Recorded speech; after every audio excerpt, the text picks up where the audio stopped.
Welcome, everybody. We're so glad to see you. I am Corey Hill. I work at the Partnership for People with Disabilities at Virginia Commonwealth University, and I am the director for the Virginia Early Intervention Professional Development Center. We are delighted to welcome you to our Elevated EI workshop. We're going to be together for about 3 hours. So I'm going to first introduce our tech support and guru of all things, including having an ice cream bash to start. Seth will be available to help if anybody needs anything. Seth, do you want to say hi? Hi guys. Anything else? What do I need? Okay. I'm your tech guy today, and if you have any questions, just feel free to private message me over Zoom, and I'd be happy to help you as soon as possible. All right, thanks, Seth. So we are recording today's session. We also invite you to turn on your cameras if you are available. It's always nice as a speaker to get to see people, but we also understand if that doesn't work in your current setting or you're in an office with other people. Your microphones are muted. We will use lots of interactivity, but mostly through chat. Um, and I think that's the introductions. I'm going to let Seth tell you a little bit about Zoom, and then I will introduce the rest of our topic. I'd be happy to. So, we want to make sure that this webinar and training is accessible to you as possible. So, we just wanted to bring to your attention three things that Zoom does to make things more accessible. For instance, you can have auto-generated captions, which you can start by clicking that in your Zoom menu. That icon that you see on the slide there is what you're looking for. And we'll just enable that for you, and you can get some closed captioning. Keyboard shortcuts can control your entire Zoom. You do not need a mouse. You can check that out in your settings. And then finally, screen readers also work for Zoom, and you can customize audible announcements in your settings. Thanks, Seth. We always try to start our work at the Virginia Early Intervention Professional Development Center, kind of grounding us in where we fit in the big scheme of early childhood. So we have highlighted some of the Division for Early Childhood recommended practices so that you can see how we've aligned some of our content for today. I'll give you just a second to quickly glance over those.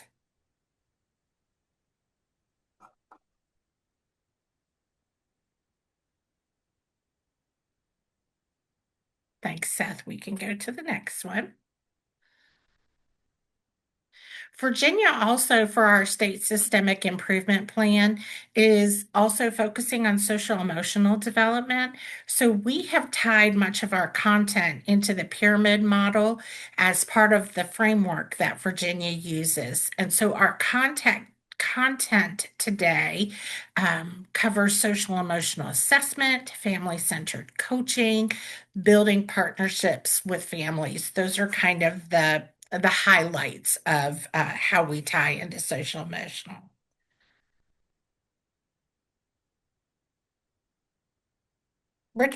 Seth, do you want to talk about this real quick?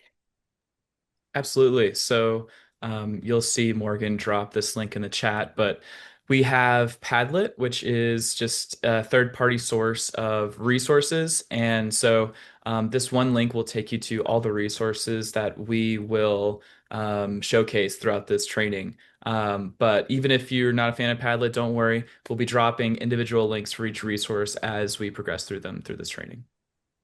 And then, as Seth said, the Padlet will be available after the webinar for your use, so you can access these resources anytime you are interested. All right. So again, I am Corey Hill. I have been in early intervention probably longer than some of you have been on the planet. But I have been doing my current role as a professional development specialist for about 24 years now. And I am looking forward to spending the morning with you. And I'm going to go ahead, allow my co-presenter to introduce Anne. Hi, good morning, everyone. I'm Ann Brager, and um, I work with the Infant and Toddler Connection of Virginia at the Part C office as a technical assistance consultant. And I can't count how many years I've been in early intervention either, Corey, but I have So worked long you in, can't remember, right? right, I have worked in 3 different states. So, um, you know, there's a lot of consistency across states and a lot of differences. So, Thanks, thank you. Anne. And as you can see at the bottom of our slide, we are excited that we have a lot of people who are joining us from the field. We wanted to make this really authentic and for you all to get to hear from people who provide direct services. You will get to meet these people throughout our session today. Okay. Well, so we got a chance to learn what your favorite ice cream flavor was and where you were from, but we're also really interested in what your role is. So if you could add your role in chat, and then also if you could have one superpower, what would it be?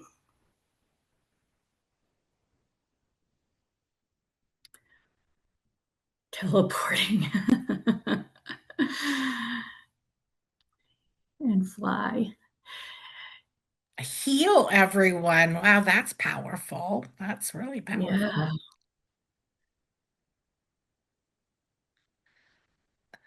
Karen wants more time. Boy, I hear you, Karen. I'm I'm seeing always lots of interested fly. in, yeah, that's what I was just gonna say, Anna. I'm always interested in people who want to fly. I really want my feet on the ground at all times, but I love that some people want to fly, so that's great. Yes, I would love to fly through the air at the, very fast speed of sound. I have a grandbaby up in Boston, so I would love to be able to fly there Yeah, you constantly. would blink and be there in a second, right? Right. Right. So it looks like we have lots of service coordinators.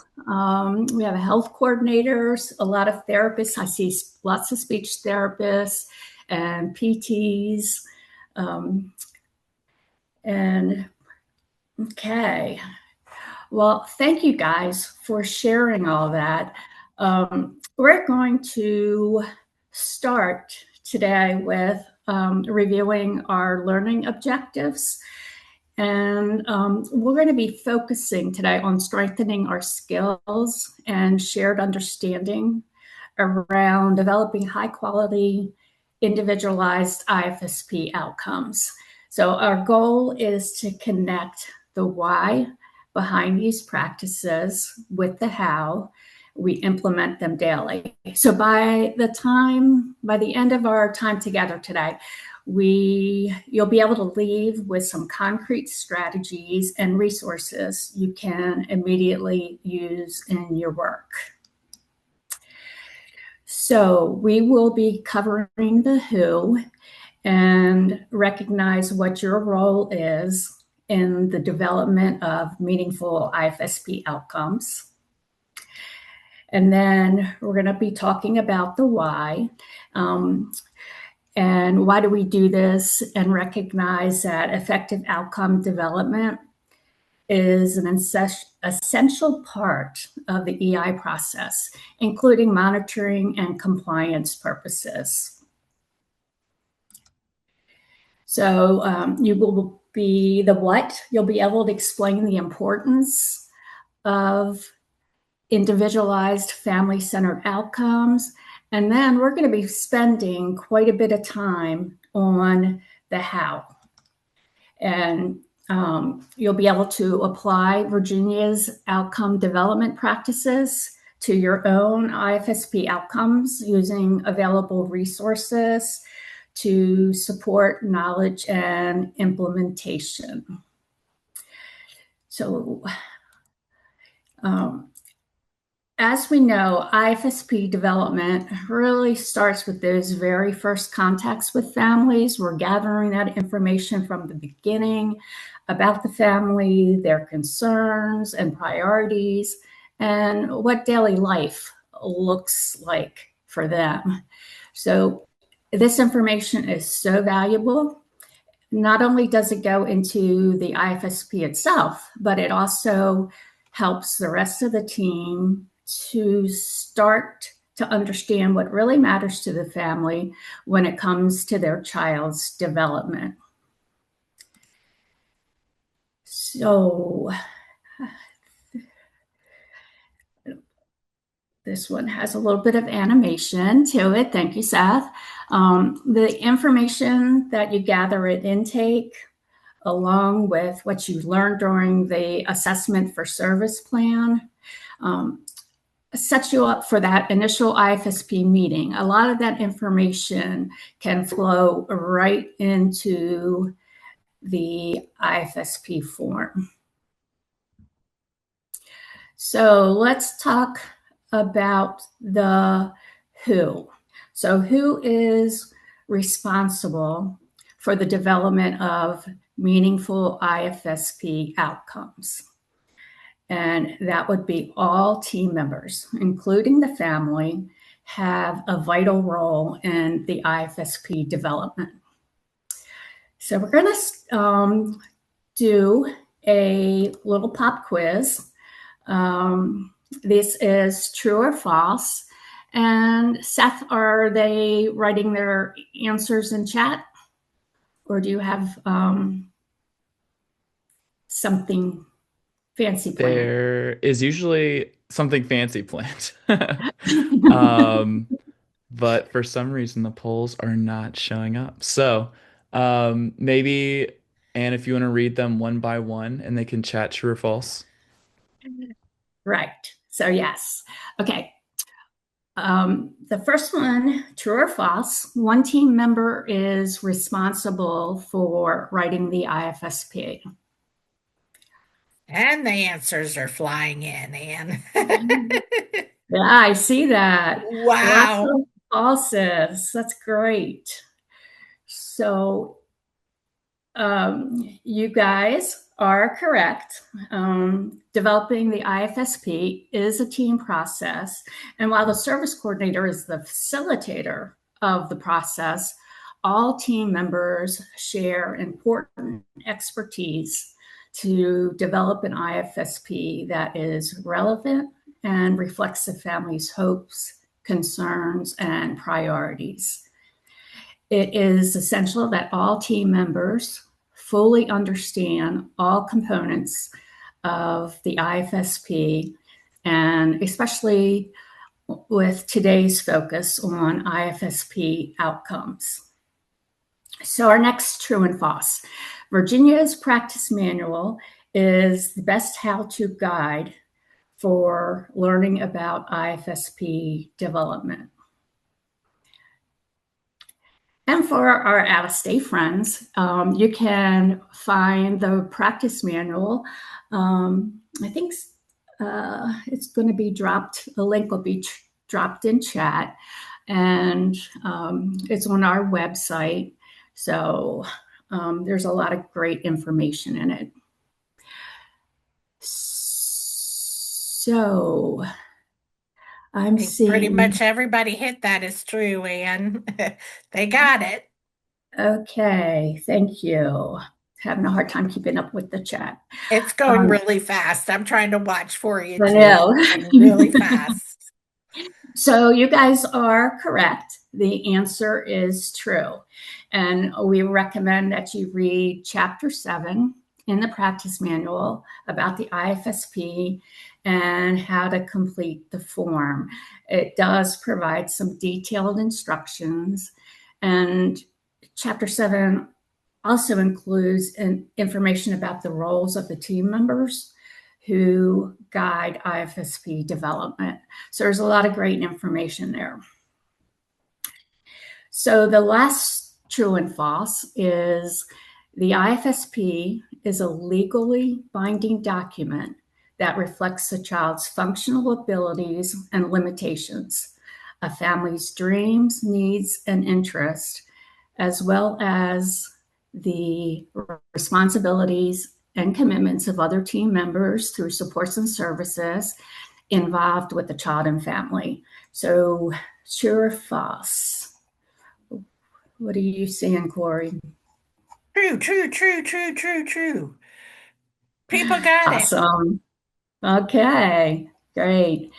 All right, so thinking about that last statement, a legally binding document, let's take a look at our next slide.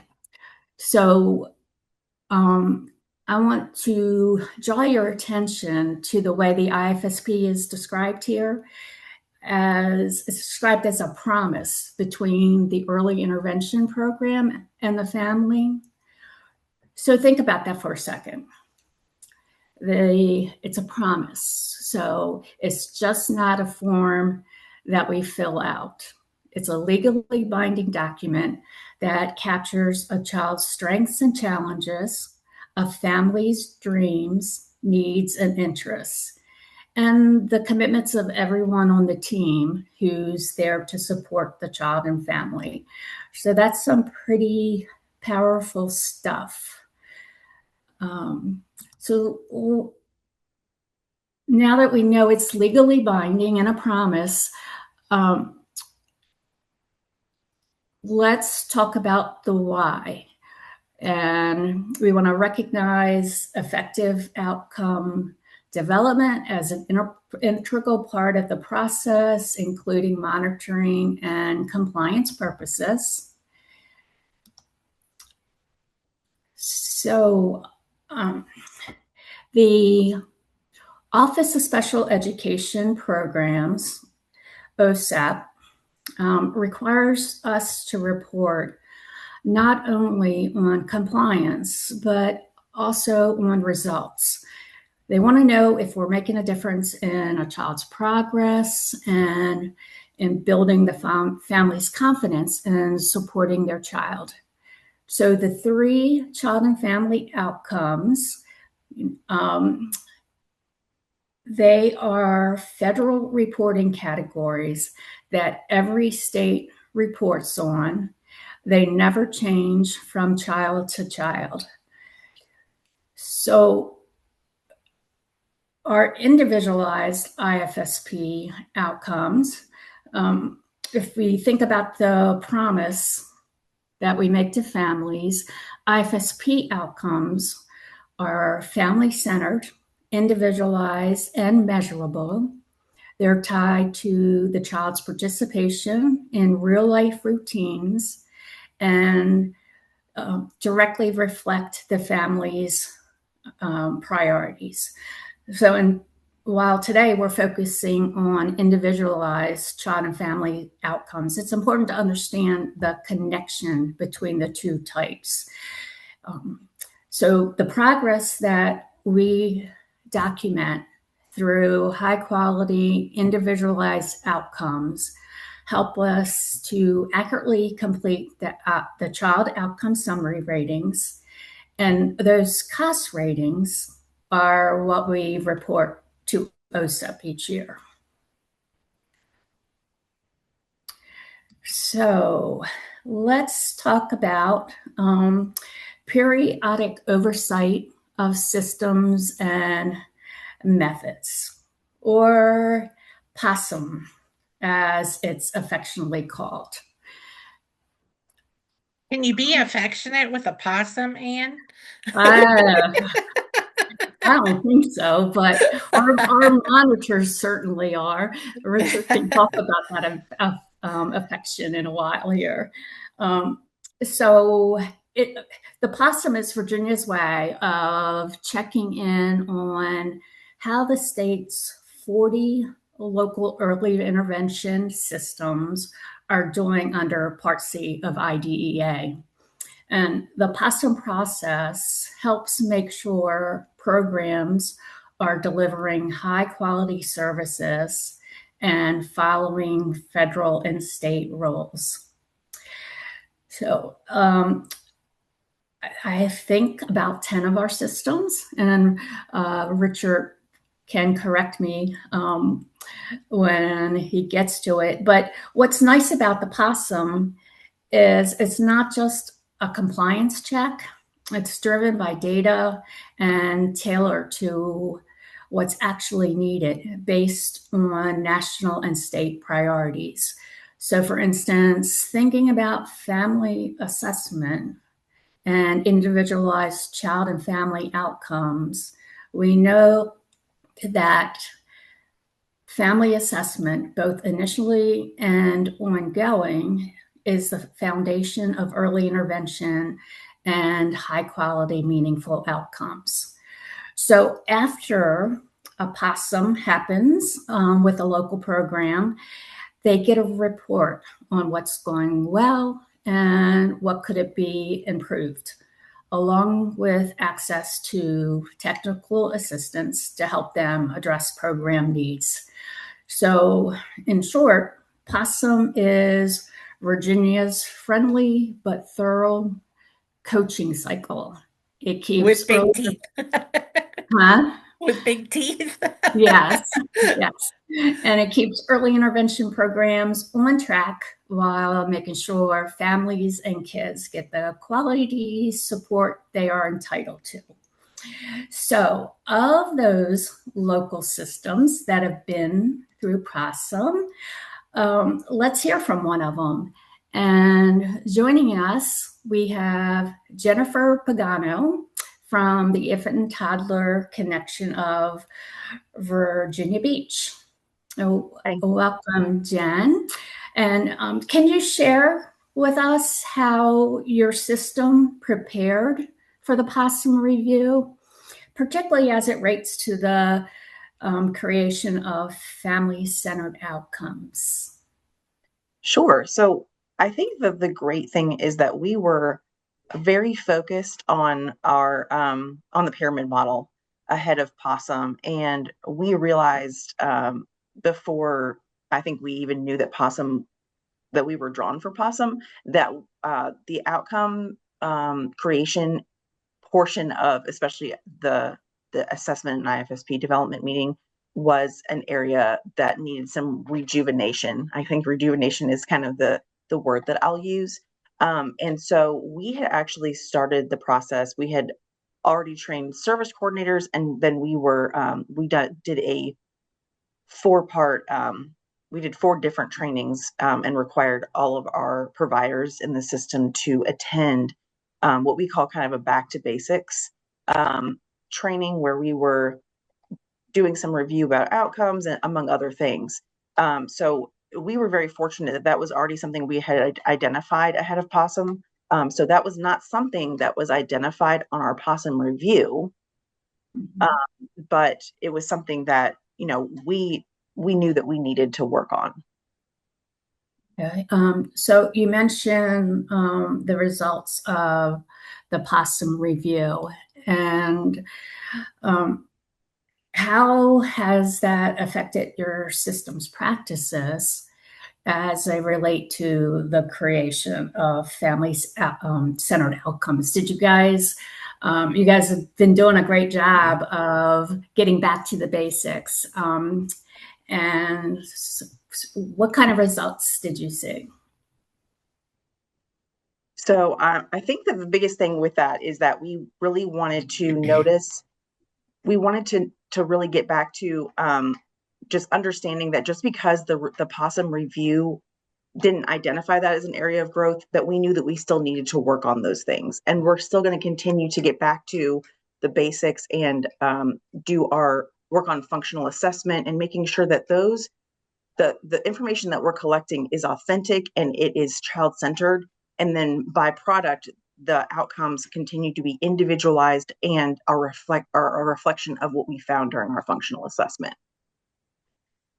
Oh, that's awesome. Well, thank you, Jen.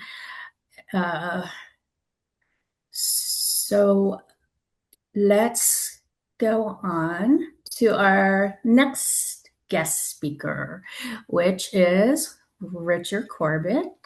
of the Virginia Infant and Toddler Connection. Richard, welcome. Good morning. Good morning. So let me first say congratulations to Jennifer for getting through Possum in our first group of localities that we reviewed. As she said, I don't believe there were many concerns at all with the outcome development. And so good. Congratulations for that. And we appreciate everything you do in Virginia Beach. So one of the reasons some people think I'm funny is because I go off script, and I just went off script. So let me try to get back to script, and we'll go from there. But I have a feeling I'll probably deviate once again. So good morning to everyone joining us from Virginia and all the way to California. There's a funny story related to California and my job. I was sitting next to two people in a restaurant, and we got to chatting, and we were trying to guess what each other, what professions were. One of them was an actor. And then I said, well, what do you think I do? And the guy looked at me and he goes, compliance. And I was like, good Lord, I wear compliance on my face? Apparently I do. It's kind of demoralizing. I was impressed. What does compliance on your face look like, I don't know. Richard? I just want to know. I don't know. I was super impressed that he said he had telepathic powers. So maybe that was it. And I saw a number of people in chat said they wanted their superpower to be telepathy. So who knows? So anyway, there's my California compliance connection. Anyway, so when Corey asked me to join today, she suggested I dress up as a possum. And I want everyone to know I have actually considered it. I think we should have a possum costume. I think it would be great for PR. But more sensible minds, meaning my boss, has said that we would not be allowed to use taxpayer dollars to buy a possum costume. And I really don't want to foot the bill. So you're just getting me dressed as me today with my compliance face. Oh, Richard, Pam says her sister-in-law has possums as pets. It's not unheard of. In fact, people want to know the connection. There is a possum rescue in Fredericksburg, Virginia. The reason we got to possum is a long story. I'm not going to do that today. So yes, we actually we had a volunteer draw our little possum logo, and we've embraced the possum here in Virginia. In fact, Oklahoma was so impressed with when we were discussing possum that they said they wanted to have opossum, which is perfect. We don't have anyone from Oklahoma on the call, but or if we do, sure, feel free. Give me a call. We'll talk about it. So anyway, the reason I'm here is Corey asked me. I wrote a short article for our monthly update entitled "Why Strong Oversight in Part C Matters to Families." And so I'll use the next few minutes just to tell you why I think it connects to what you're working on today on outcome development.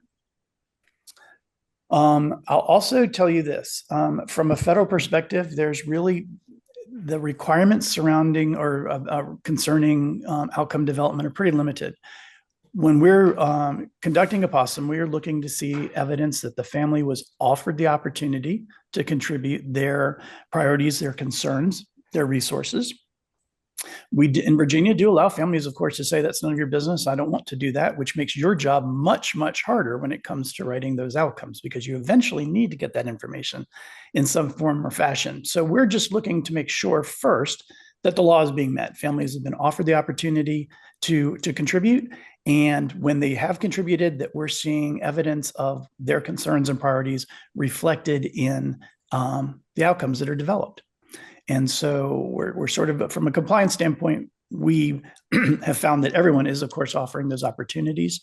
Sometimes the documentation isn't quite as strong in one locality to another, but we feel confident that families are being included in these discussions. And so what we then do is put on our subjective reviewers hats and try to determine, are we seeing in the outcomes and the goals, the priorities and concerns that were captured along the way. And so when we see a speech, therapy outcome written for a child, and the only thing we saw in the IFSP was family wants baby to be happy, it's kind of a jump there. So we have to go looking for other hints that speech was the major concern for the family. So if you go on to my next slide, please. So I'll state a script now. From the inside, monitoring and general supervision can look like and feel like paperwork. It's just checklists and compliance, the stuff we do after the real work happens. But flip it around to the family's chair for a second. A family walking into early intervention is in brand new territory. New words, new people, new everything.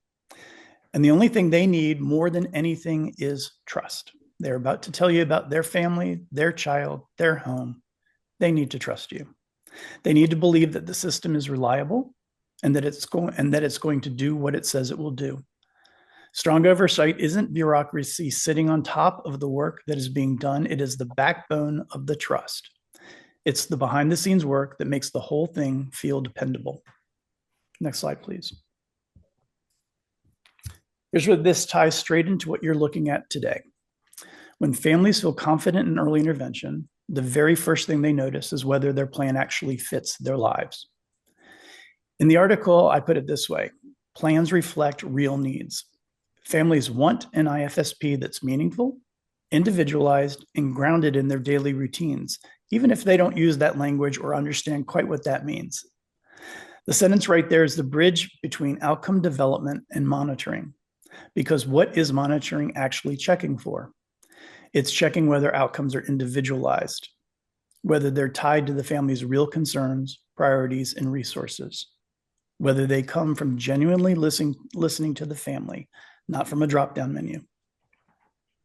So when you write a strong family-centered outcome this morning, you're not just doing good practice. You're producing exactly the thing oversight is built to protect. Outcome development and monitoring aren't two separate jobs. Monitoring is how the whole system keeps its promise that every child in Virginia and across the nation gets the same individualized, high-quality outcomes. Next slide, please. So Seth is going to drop a link in the chat, and we've also put up a copy of the article that was printed appeared in March. And so I'm going to give you just a moment just to take a look at it. And then in chat, I'd like to invite you just to drop in some ideas. What are key ideas that jump out at you? And what words or phrases feel important?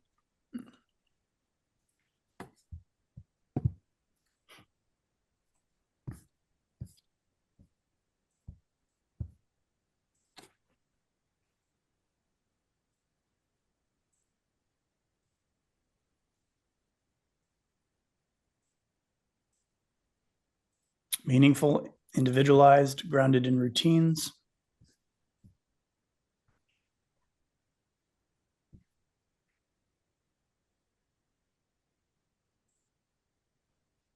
Dependable. Individualized, reflective of family priorities. Exactly. Routines lead to compliance. Reflects concerns and priorities, real needs, meaningful, individualized. Right. Reflect real needs is coming across. I love that. I think remembering that the terminology we know in EI is often a foreign language to our families. That's so true. Mm-hmm. Absolutely. Trust. Yeah.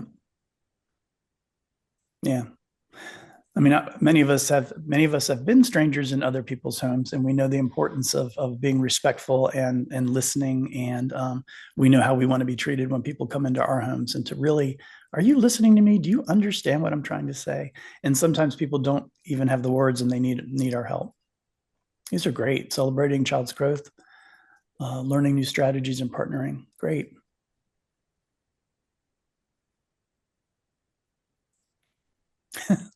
The link is blocked in my computer. Oh no. All right. Oh, can someone send a picture of the article?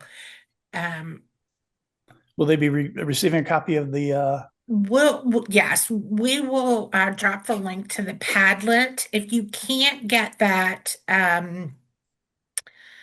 somebody from the VEIPD team, if you can check, it's already gone who that person is, but we'll get you the article. We'll definitely. Corey, it should be on the Padlet too.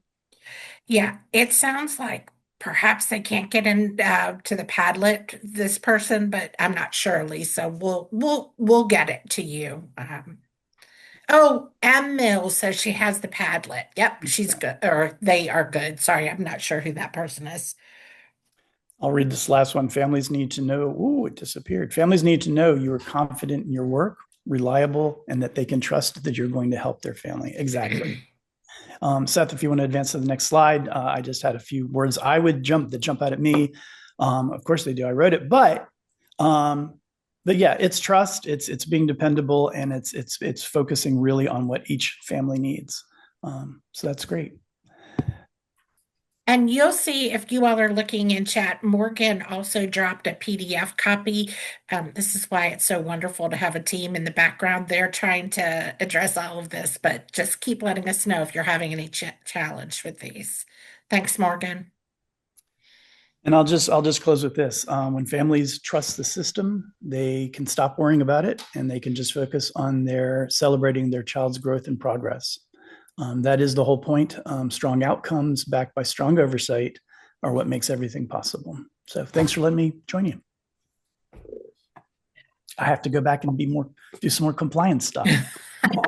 Thank you, Richard. You did a great job Pleasure. of summarizing linking outcome quality to compliance. And I just want to share also that if you're interested in learning more about possum, there is a monitoring community practice that meets the first Wednesday of the month at 3 o'clock.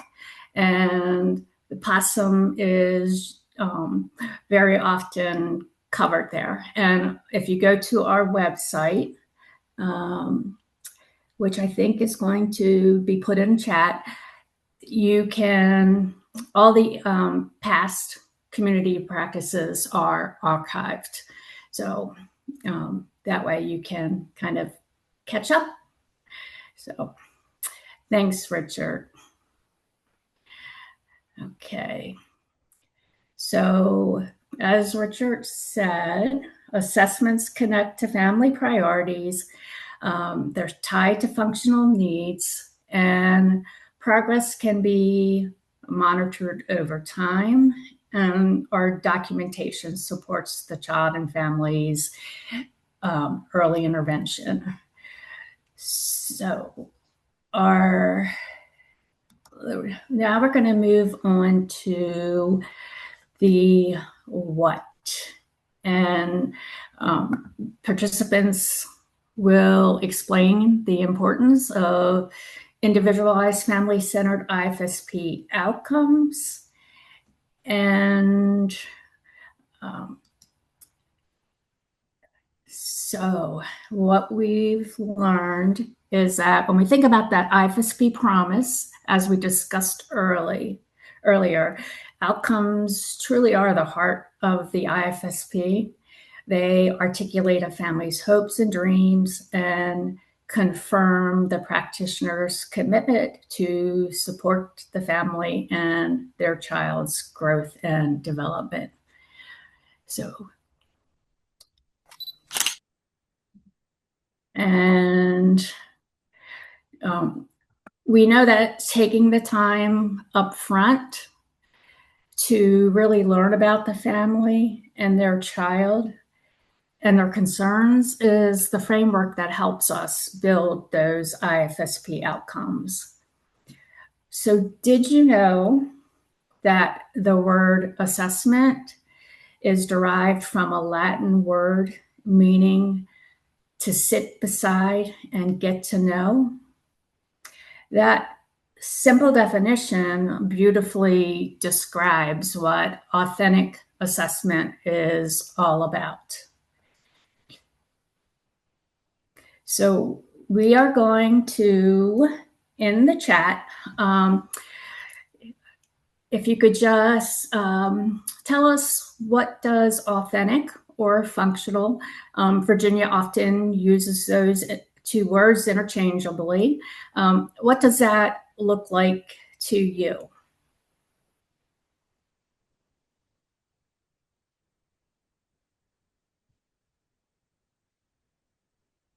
simple words the family understands. Yes, no jargon. Playing on the child's interests, listening and observing, realistic family goals, routines based, measurable.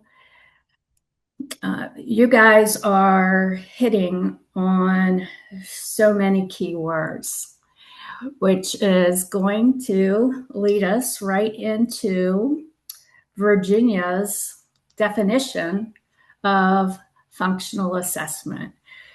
So we had a stakeholder group several years ago come up with this definition, and this is Virginia's official definition.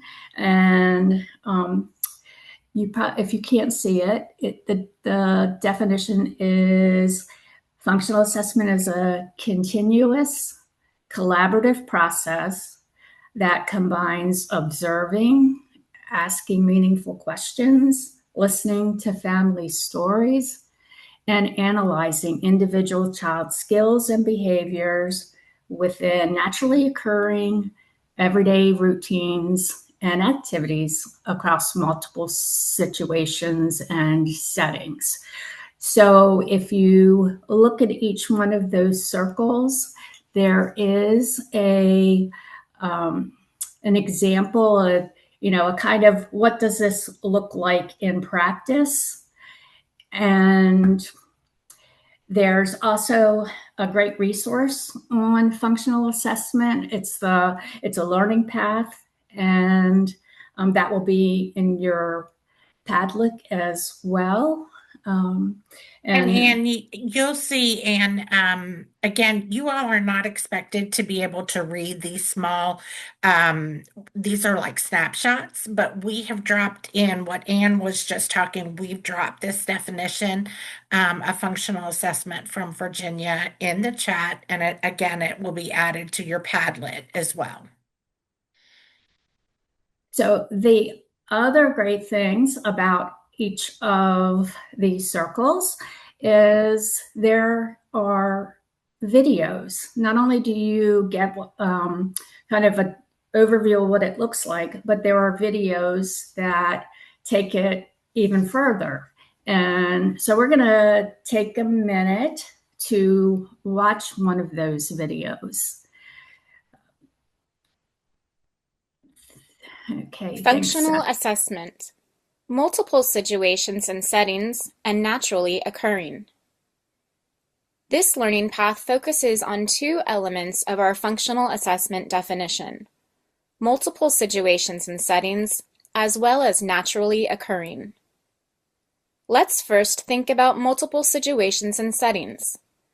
Functional assessment provides an opportunity for caregivers and early interventionists to consider a child's successes and challenges in various environments and with different people.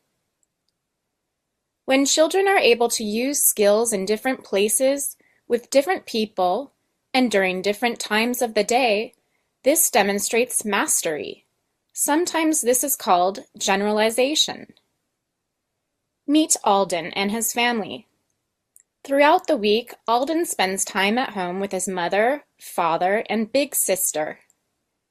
Alden and his family also like to have picnics in the park, feed the ducks and play on the slide. They enjoy playing in the sand at the beach, playing in their driveway in their mini car, strawberry picking, wagon rides, and buying the perfect mum for their front porch. Sometimes Alden spends time with his grandparents, aunts, and uncle. Together they like to read books, go on walks, check out the tractor, and play with his toys. These are all examples of multiple situations and settings. Now let's think about naturally occurring. Using functional assessment as part of progress monitoring, early interventionists interact with children and families to learn about typical everyday routines and activities.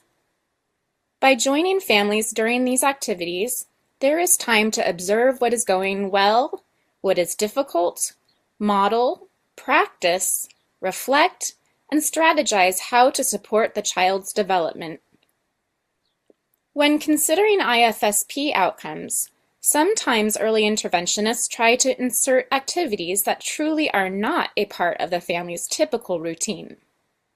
For example, if a family never goes to the library story time, trying to embed that location and activity into a child's language or social outcomes is not naturally occurring. Every naturally occurring routine or activity has multiple micro-routines. These are the small steps that are completed as part of the overarching activity. Snack or meal times are a typical routine that most early interventionists automatically consider, but take a look at all of the micro-routines that make up Alden's snack time routine. At snack time, Alden goes to the refrigerator to wait for his mother. He works to try to open his yogurt. Yum, snack time. Alden points at the yogurt to indicate he wants more. His mother Rachel asks him to sign more while she says more. Alden signs more. Time for more yogurt. When snack time is over, Maisie always gets to lick the yogurt cup. This is Alden's favorite part of snack time. Alden indicates he is ready to get down. Rachel models the word down, and Alden tries to imitate her.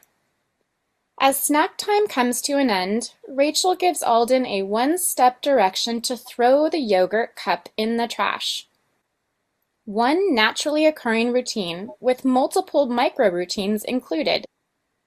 Routine household chores are another good example of typical activities with many embedded routines, but they are less frequently considered.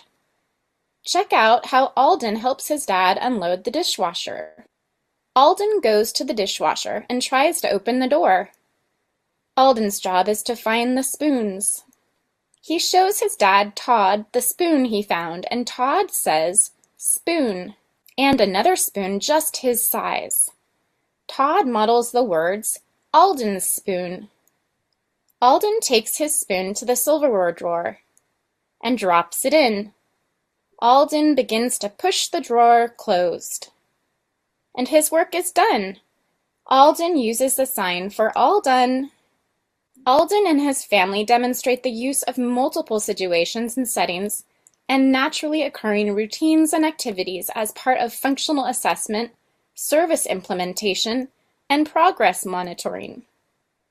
Children have increased opportunities to practice their skills throughout their days and between EI sessions.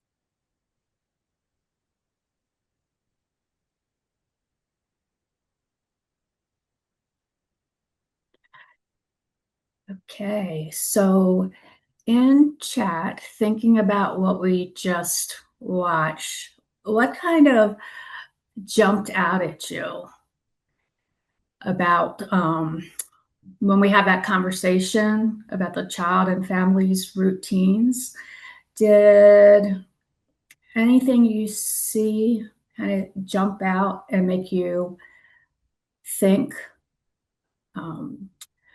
about something that, yes, thank you. Haley has some micro routines, have learning opportunities.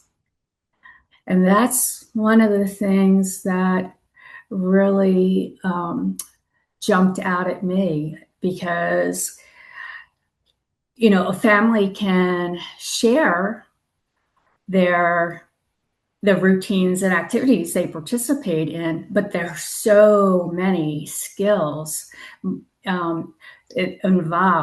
functional skills involved in those routines.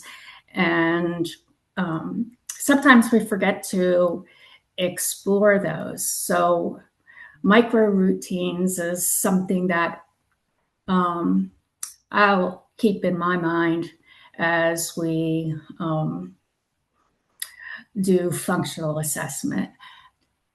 The part when they said practitioners normally just go to what we're used to, like meal. Yeah, and there's lots of discussion in chat about how we sometimes just jump to things like meal times, but that in this video, it really talks about breaking apart all of those little steps. So yes, we were doing a mealtime like snack time with Alden, but then you got to see all of those little steps, and those are things of how you could build your outcome. Lots of conversations about that in chat. Well, and that, those functional skills are occur over multiple settings and situations, over multiple routines. And, so those things help us build off of what the child is already using. And so Hi, Stephanie Rappo. Stephanie said, really highlighting the family routines versus family schedules, which we talk so much about, is that there is such a difference between a routine and a schedule. Like he wakes up in the morning at 8 a.m., we have breakfast at 8:30. That's a schedule versus a routine. yes. Thank you, Stephanie, for reminding us of that.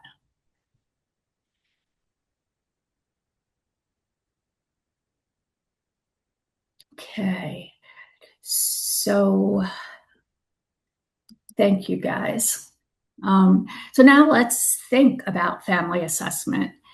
The questions on screen are from the practice manual and are great conversation starters. So while all 7 questions are required to be used, you can kind of make the language, the conversation fit your own style. So we are going to have a stamping activity, Seth. So if you could put a stamp on one of these practices or questions that you particularly like or want to try using. And if you need help with how to put a stamp, if you look at the top of your screen, you should see something that says Seth's screen, and there are 3 dots. Hit that, and you will see annotate. And you can pick which stamp you would like to use and just place your stamp. You see some people are using stars, check marks, hearts. You can pick whichever you want. Somebody has found the pencil tool, which is great. You are welcome to add something with a pencil as well. Just make sure when you're done annotating to exit the annotation menu if there is any on the left-hand side of your Zoom screen. Ah, you're taking away the fun, Seth.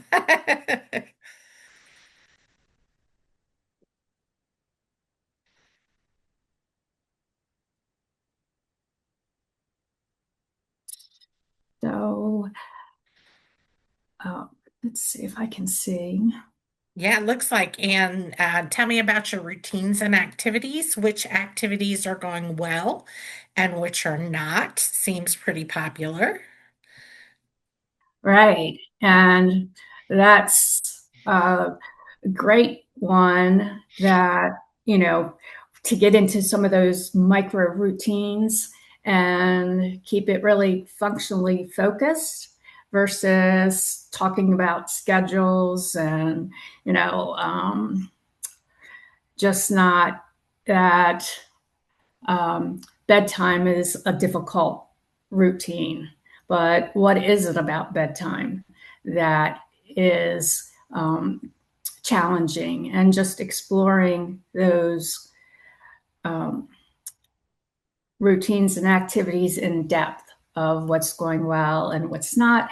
And that's what we use, to help us develop the IFSP, individualized child and family outcomes.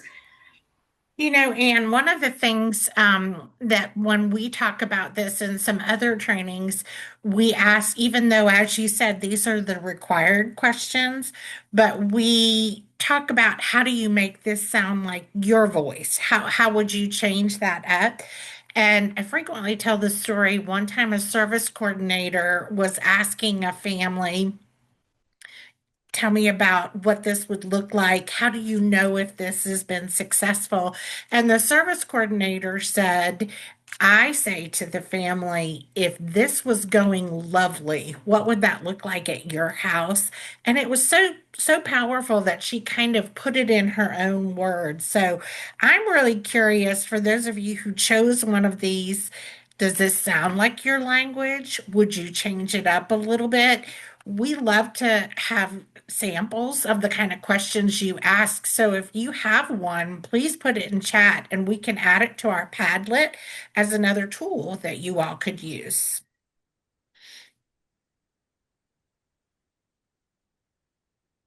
Yes.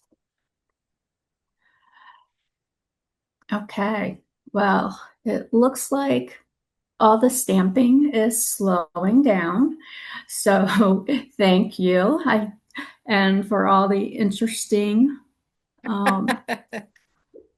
stamps or drawings that you did. I can't quite see this one up at the top that's circled It on the says, tell right me about hand. the places your child and family spend time. Somebody liked that one. And there are also some things I see that Suzanne responded to my question and said, in an ideal world, what would this look like for you and your family? I really like that, Suzanne. And Muff said, tell me how you and your oop, it went so fast, Muff. Hang on, let me find it again. Um, what brings you joy when you're with your child? That's hi, Melissa. Muff, I lost yours. Tell me about how your family and child does with family, friends, relatives. Yeah. Um, The family, what brings you joy is so powerful and family centered. yeah. And it Brandy goes so. says, what does a day in the life of child's name look like? That's a good one. Yeah. What's your favorite thing to do with your child? What's the most enjoyable part of your day? What's the hardest part of your day? What part of the day or activity is challenging and why? These are really good. We'll capture all of these and add them. We used to have a document that was like good questions to ask families, and I love that you all are adding to our list. So let's hear from one of our teams that have joined us today about what kind of strategies they're using to include both family assessment and functional assessment in their process for developing the IFSP. So joining us, we have the Infant and Toddler Connection of Stanton, Waynesboro. And thank you guys for joining us. And I love your smiling faces. So Stacy is their supervisor in the background. She's saying, way to go. Look at the way y'all are representing your team. Yeah. That's right, Stacy. So, Pam, is it okay if I start with you? Sure. Okay, can you walk us through how you take information from the functional assessment questions and reflect those in the assessment for service planning? Sure, and I kind of feel everybody's covered this already, so I apologize if this is redundant. I think the biggest thing we've done is prioritize those family conversations. We know we have to use a tool, the ELAP, that really doesn't capture the heart of what the family strengths or the family's priorities and wishes. So we prioritize those deep, meaningful conversations about routines-based interviews, essentially. And moving away from the idea of questions as a checklist towards more free-flowing, tell me about this, what's that look like for you, what are you really happy with? Those more natural conversations rather than a checklist. I think the checklist in some ways narrows conversations. So we wanted to be more fluid with the families. We talk about routines a lot with families, and I think part of that is also translating that into family language in terms of activities. I'm an OT, so I talk about activities a lot. It's a natural thing. We do talk about those micro routines a lot and get into nitty gritty. I think what we do with families is help them understand the complexity of what they're doing already and help them identify and really do an activity analysis. How do we break down what's happening and then help write those functional outcomes and goals from that? So I think those rich descriptions have been a pivotal piece of our work with the families. Another piece we do, I think, well, is use accessible language. So when families tell us about the routines that are going well and the routines they're struggling with, really look at using jargon-free, accessible language that is the language that reflects the values and cultures of the family. It's not our language, it's their language. So when we write the goals and outcomes, we're looking at how do we check for understanding. This is A, what the family wants, and B, it's understandable to the family that they know what's it going to look like when we're done. So we'll ask questions like, what fits your family life? What do you want to see more of? And really help them identify their priorities for outcomes. The other piece we do, I think, well, is that oftentimes families have lots of priorities, and that kind of in some ways dilute the work. So helping families understand, helping families articulate their priorities to us, so that's reflected in ASP. I think I'll stop there because my team I work with have got so much to say. Thank you, Pam. And so, Emily, can you share with us, like, families are often kind of hesitant to open up and share information, because we haven't quite developed that relationship yet. So can you tell us what kind of strategies you use to draw those meaningful questions, routines, meaningful information from families? Sure. First of all, I'm going to apologize. I'm getting over a cold. I'm happier than I probably sound. But you're not really grumpy or anything. You're I'm not happier. grumpy. I didn't just wake up. It's better than yesterday though, so we've got to win here. So yeah. So sometimes, families might be a little more reserved. They've got a whole team, which is oftentimes like 3 people rolling up into their house. And it can be overwhelming. So kind of, again, echoing what everyone has said and some of the fantastic questions everyone has put into the chat. We want to ask those open-ended, kind of family-centered, family-specific questions so that we don't get just the yes, no. We're not doing just a checklist. We're opening it up for a conversation. And the more we ask about their family and their child, a lot of times people do enjoy talking about their child. And especially when we ask things like, what do you love doing? Like talking about the positives can then open it up so then we can talk about some of our areas for opportunity that the child might have or some difficult times that the family has.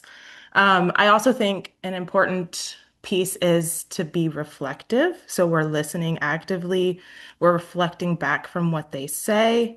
And sometimes it's not what they say, but how they say it, or reflecting, in the moment when the kid asks for a snack and the parent responds in a positive way, we can highlight that for the family to, again, help them feel more heard, more seen, and more comfortable talking to us and sharing about all the little routines that they do in their life that they may not think about or they may not think they're important, but they are, and we want to try to pull that out of the family during our time together. And then also making sure it is conversational. We're using um, that that family language where we're not using all the acronyms, we're not using all the any medical terms that the family's not familiar with. And I think that tends to help the family kind of warm up to us and be comfortable sharing their life because we're hoping to come in and help support them in all their little routines. Great.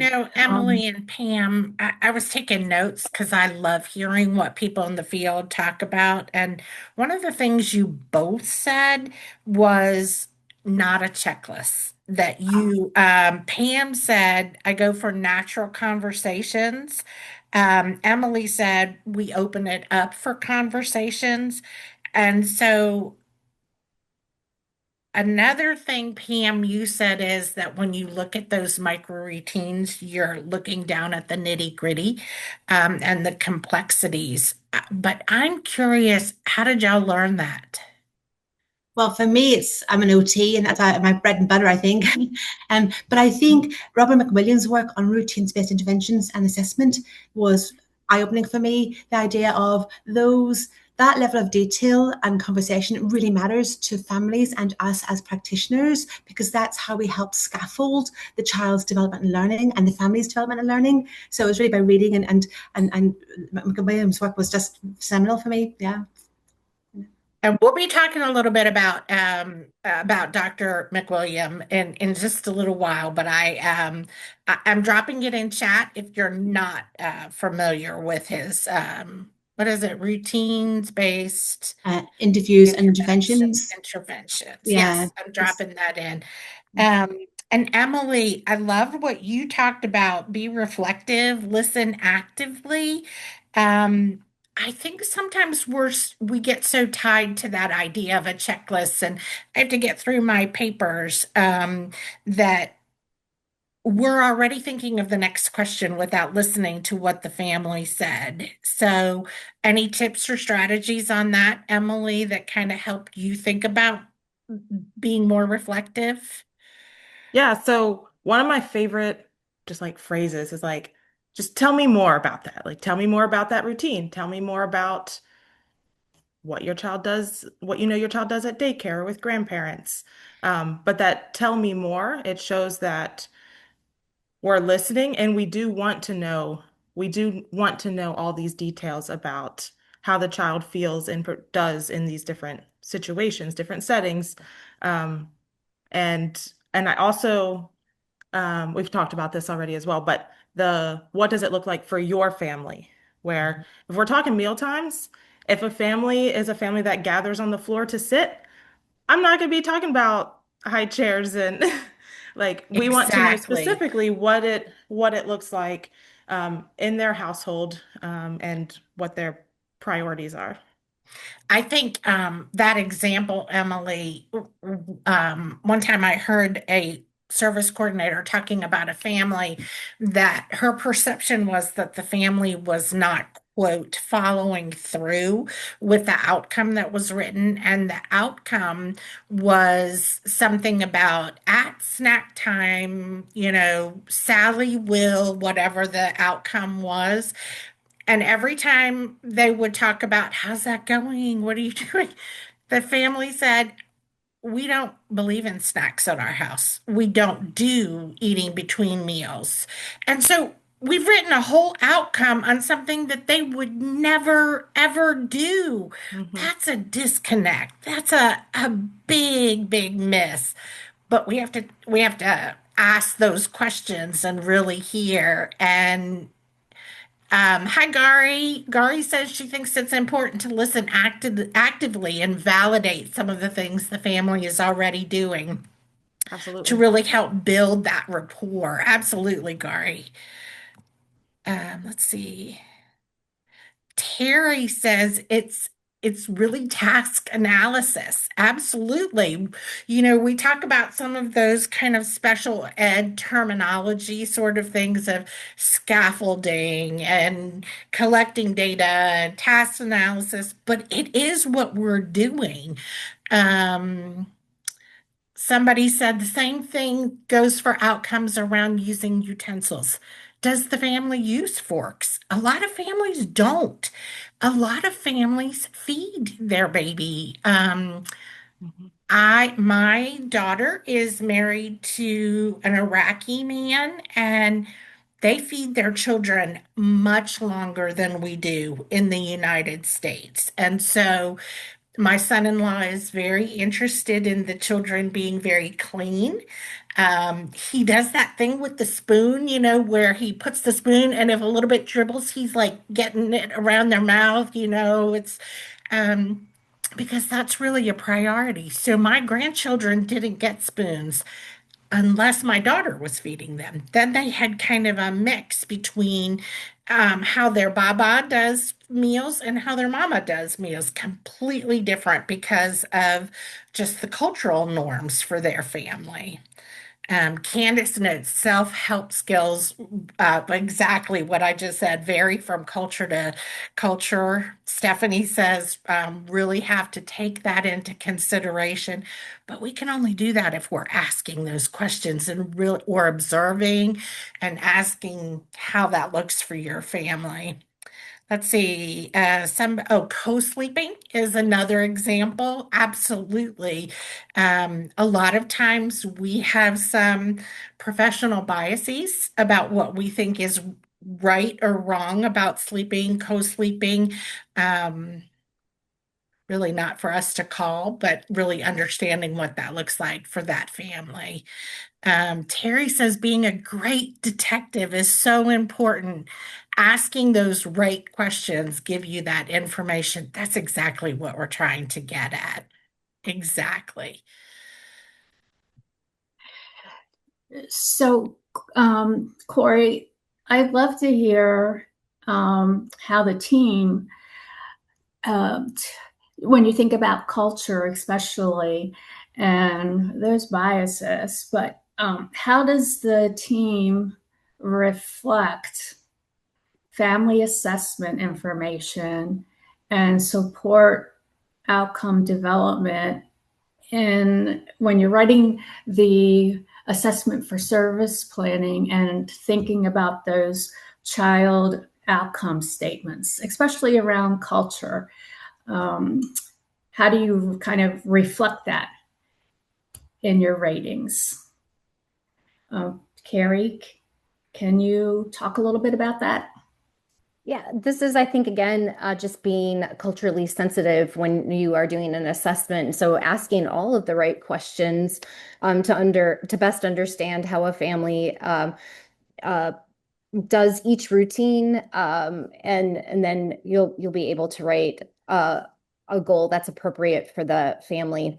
I know that we use the ELAP as a, kind of a baseline tool, but some of the questions there maybe are not relevant to the family and what the family does. So really just understanding the family and asking all of the right questions can help us lead to writing the appropriate goal that is relevant to the family and to what they do during their daily routines.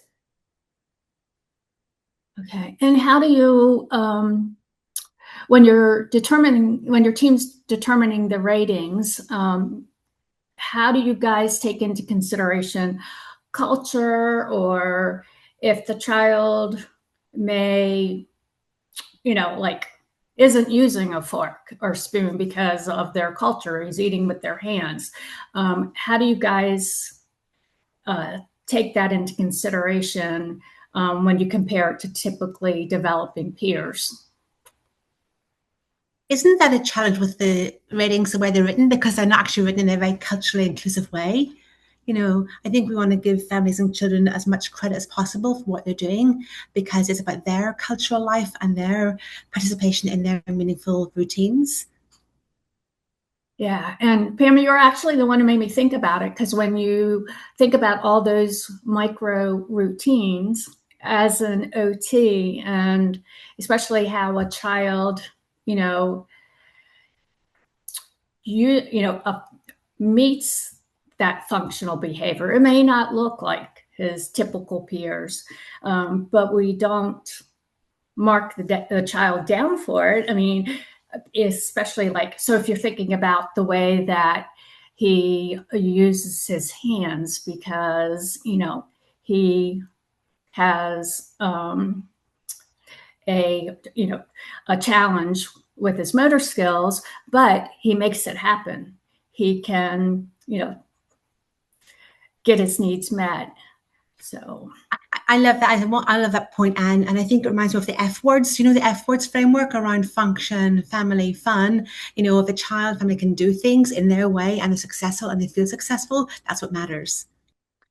All right, You know. Pam, tell me again the F words. Oh, sorry. Family. The F words. Oh my gosh, family. It's done. Peter Rosenbaum from the Can Child Center. The F words: family, function, future, fun. Oh, don't test me. There's 7 of them. But if you Google F words for child development, you'll see it from Can Child. It's fantastic. Great graphics. Really great.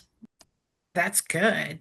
yeah. And I also saw that Sarah had a really nice comment that that our job, we can provide education, but we really need to watch our body language to not like you're look like you're being judgmental. And I think that's such an important thing. I don't know if my friend Marty from the Eastern Shore is on, but she talks about putting away your judgy pants, which I love, judgy pants, and how we kind of think about that. Amanda says it also helps you to understand what is developmentally appropriate in different cultures. And Lorelai, man, she's on it. Lorelai has a link to the F words that Pam just added. Pam added too. So we can add that to our Padlet if you all are interested. And Corey, Gari's added some She more added more. Yes, thanks, Gary. What'd she add, Ian? I lost it. What'd she add? He added functioning, family, fitness, fun, friends, and future. I love that, Gary. Thanks. Yeah. Somebody said I have to remind myself all the time to fix my face. Yep, absolutely. Boy, our face can give us away. So fix your face. I love that. Susan agrees. Facial expressions. Yeah. Oh, you guys are doing a great job. Well, great. So I love those F words. And I was wondering, like, if Candace, if you can kind of tell us the role that service coordinators play in gathering some of this family and functional assessment information and developing the outcomes. Sure. Well, so my team is really great when we're there for the ASP and the IFSP part of this process. And what is most helpful is that when I first meet families as a service coordinator in our program, we meet all of my service coordinator colleagues here. We do the intake visit and we try to gather a lot of information at that time from families through some of the same techniques and tell me more about that, some of the good questioning things that we've talked about already. And then we are just basically trying to build the rapport with the family from the get-go. We want to make sure that we use family-friendly language, that we make this process that's so foreign that Richard was talking about as accessible as possible. And ask all the things that we need to gather at that intake, which is a lot, and can be a little daunting when we have to get things signed by families. And it's really important to be prepared and ask the questions as conversationally as we can and avoid the listing as best we can. And just really listen to what those priorities and concerns are for the family. And then when we document the intake, it starts to form that ASP IFSP document right in Track-It, which is lovely. And our program tries to encourage providers to read that information prior to the meeting. And also we upload the screens so that they can review the screens and really get prepared for the family. Before I leave the intake, I talk about next steps that we're going to determine eligibility. And then if we meet again, what the IFSP meeting is going to look like, and that we'll just talk some more about these routines and concerns and priorities. And then at the ASP IFSP meeting, after the assessment, the functional assessment part is done, and we're reporting out the information, the providers are sharing the outcome summaries. I always try if they to ask, would you like to continue on with an IFSP where we develop some outcomes? And before we develop those outcomes, I think it's really, really important to circle back around and read out what they told me their concerns and priorities were at the intake, and just do a little check-in with them and say, this is what I heard you say before. Any changes or additions that you want to make at this point, just to share just do a little temperature check. So that's kind of what, as a service coordinator with our program, it's building that rapport with the family and helping build the team cohesion. Yeah. Yeah. So you guys did an amazing job of kind of summarizing our key takeaways from functional assessment. So as we just wrap up this section before we move on to the how, if we can just look at the next slide, which are those key takeaways, which involves identifying concerns and priorities. It's not about checking boxes. It's not about those checklists that you guys talked about. It's about building a relationship with the family. We listen more than we talk. We gain an understanding of the family's daily life. And we reflect back to the family their concerns in their own words. And, like you were just saying, Candace, and we help them choose what matters most at this time to their family. So when we do this well, families feel supported and outcomes become meaningful. And in turn, the IFSP becomes a powerful family-driven tool. So thank you guys for all of our guest speakers up to this point, for sharing all of your strategies. And we're going to move on to the how. Lorelai is adding, I love, if you all want to give a reaction with somebody did a heart. Look at that. Yeah, they're clapping. Thank you all for joining. Can you see them, Anne? Can you see the reactions on screen now? Yes. Yes. Look, Yeah.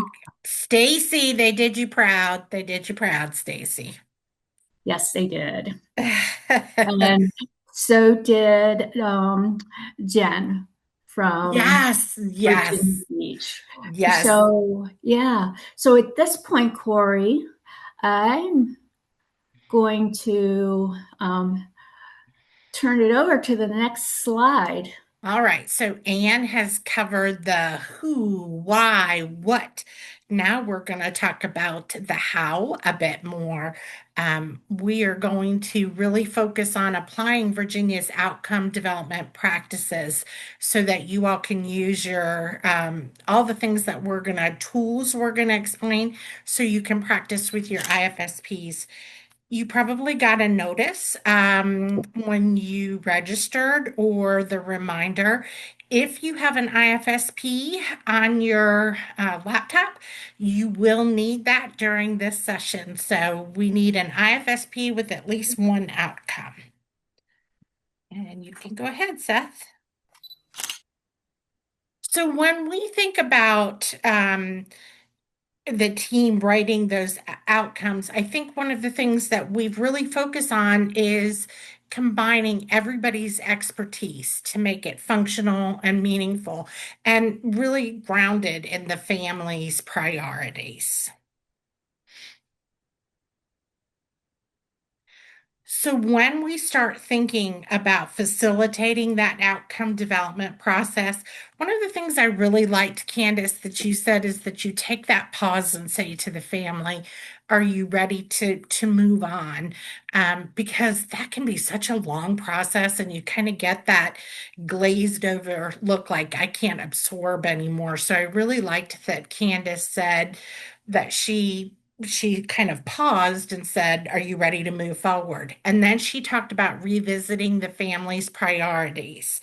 And when you do that, you kind of bring it around full circle again to start linking those priorities to possible outcomes.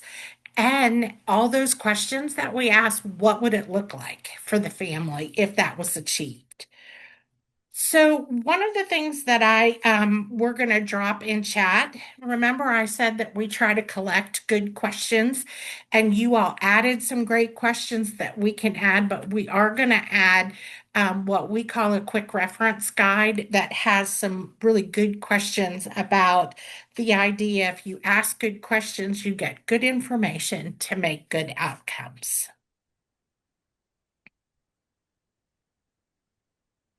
So let's all get grounded on the same thing on the same page on what outcomes are not.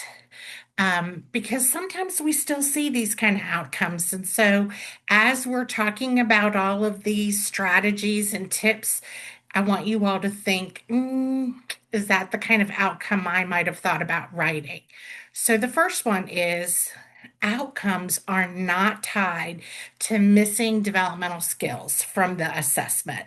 So, if you see an outcome like Johnny will stack 6 blocks because he missed that during the assessment, that's not an outcome.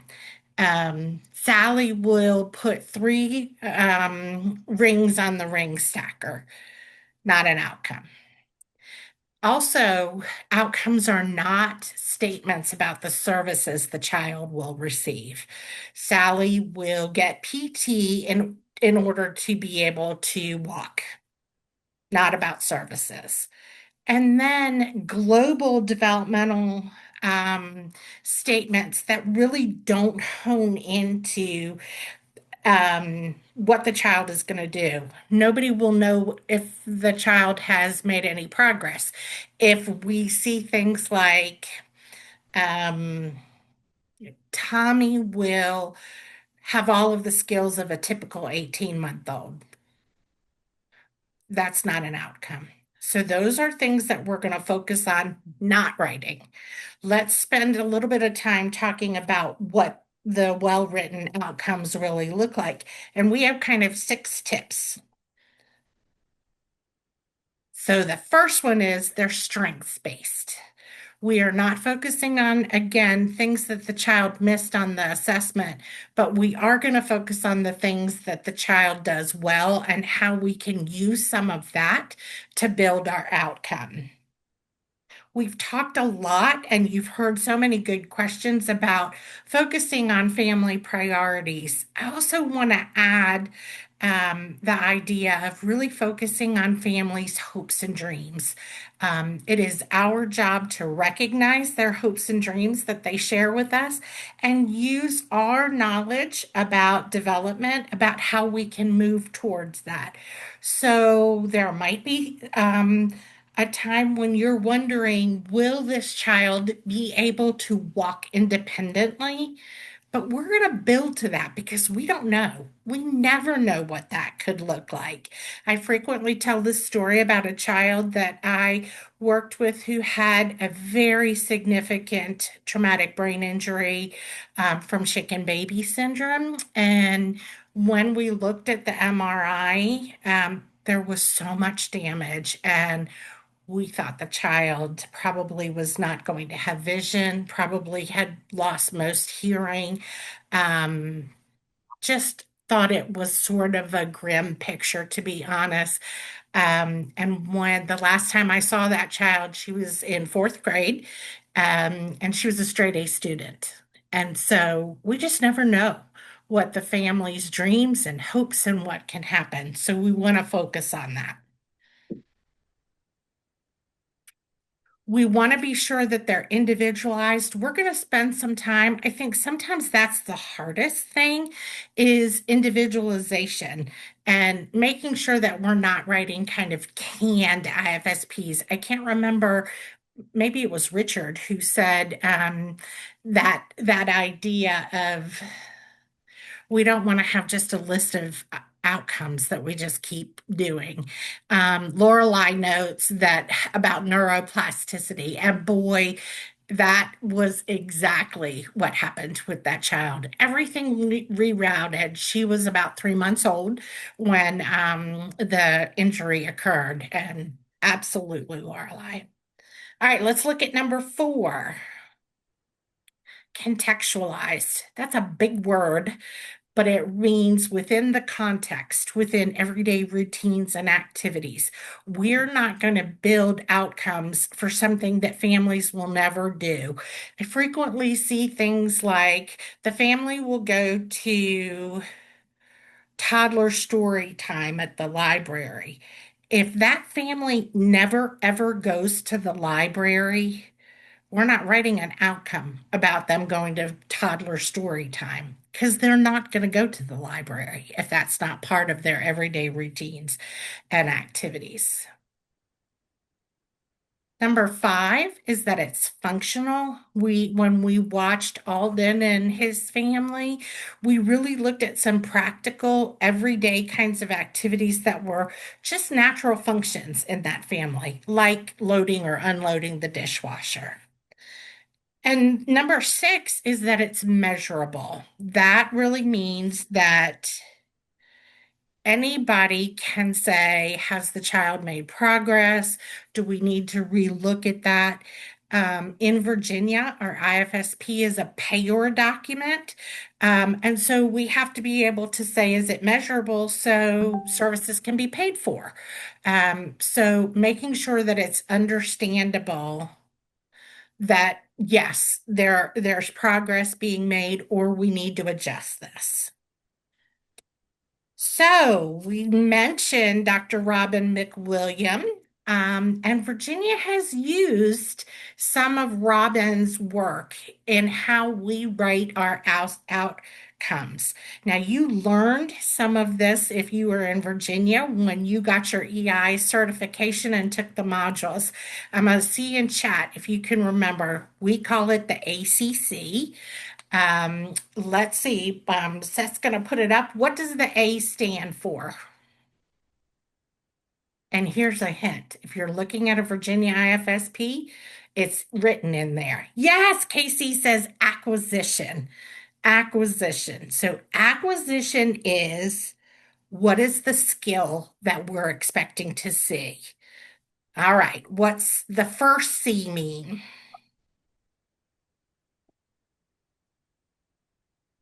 Look at you all hitting this. Context, the context or the setting within the everyday routine or activity. Exactly. And what's the last C mean? No, Muff's ready. She had her finger on the button ready to push. Criterion. Yes, Karen and Gary got that. The criterion is the measurability, the achievement over what amount of time. How do we know that progress is being made? So in Virginia, again, we use ACC, and we're going to be practicing with our ACCs as we go along looking at your IFSPs. So, thanks to Dr. McWilliam, we use much of the work that he did as part of his routine-based intervention and the assessment using that ACC. Also, as I said, a service coordinator, when we were doing training many, many years ago, said it would be so easy if we put that on our IFSP as a prompt for us. So, thanks to that service coordinator, it is part of our ICC to remind us of how we write our outcomes. We also have some best practices that we have tried to focus on, and let's see what you remember from those. The first one is what we call the third word rule. What does that mean? Put it in chat. What is the third word rule?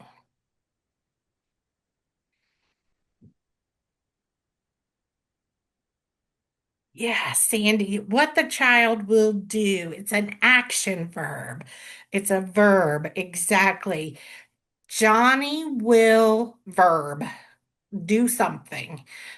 We're getting right to the point, what we're expecting to see. So, yeah, Jennifer says action. Good. All right, next one. Best practices, it's discipline free. What does that one mean?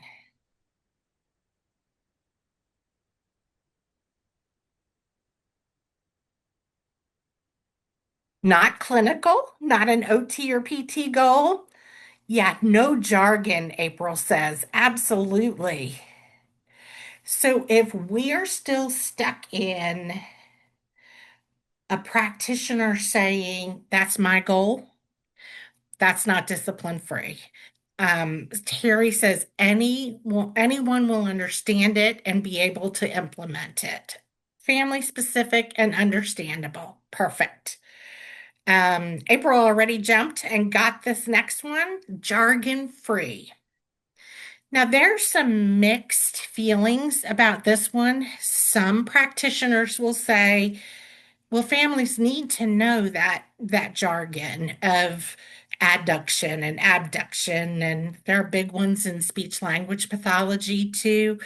It doesn't need to be in the outcome. It's okay to share that information and help them to understand hypertonic, those kind of things. Families do need to understand those words, but it doesn't need to be in the outcome. So, jargon free, and I've already hit this one, measurable to all team members. The parents should be able to say, yep, he hit that, or he's about halfway there.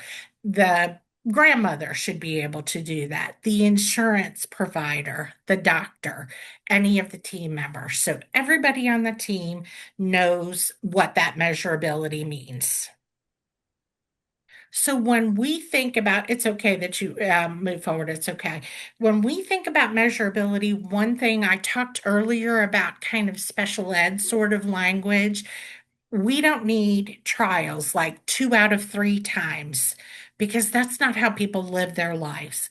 And there's this very old joke about 2 out of 3 times as an IEP or an IFSP that Tommy will cross the road successfully 2 out of 3 times.